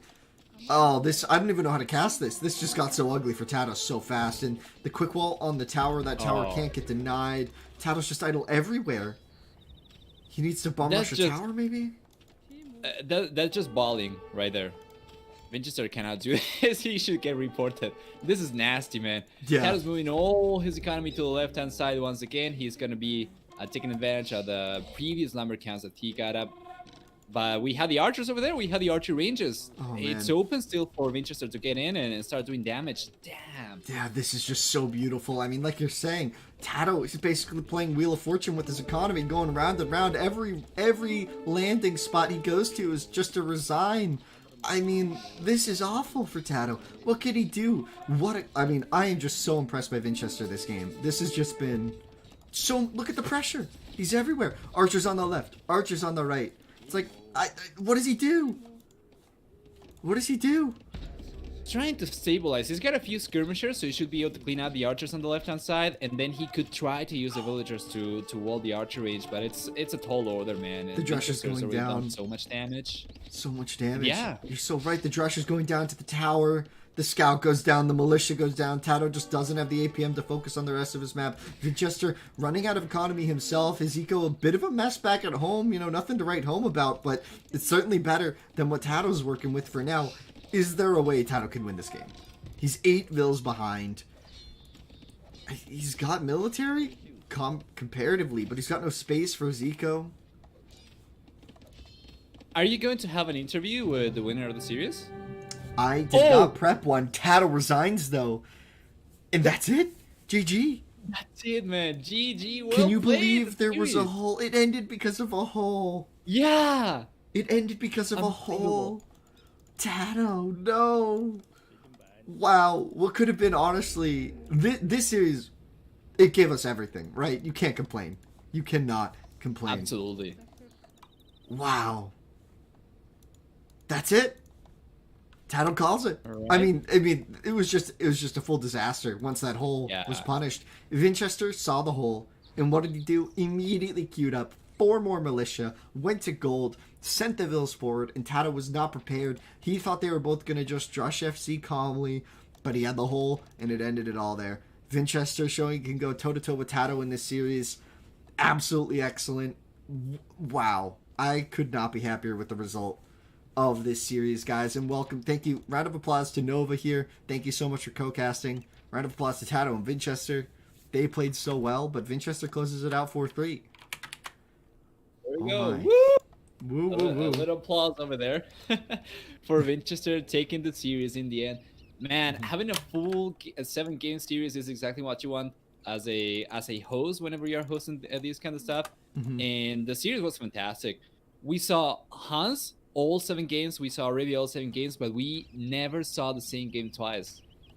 It's a beauty of the HUN-WAR. It's such a dynamic setting. It's one of those things where, I mean, this is where the name of the tournament series that I do, Classic Cup, is actually pretty apt. It's a classic setting, and there's a reason the classics exist, right?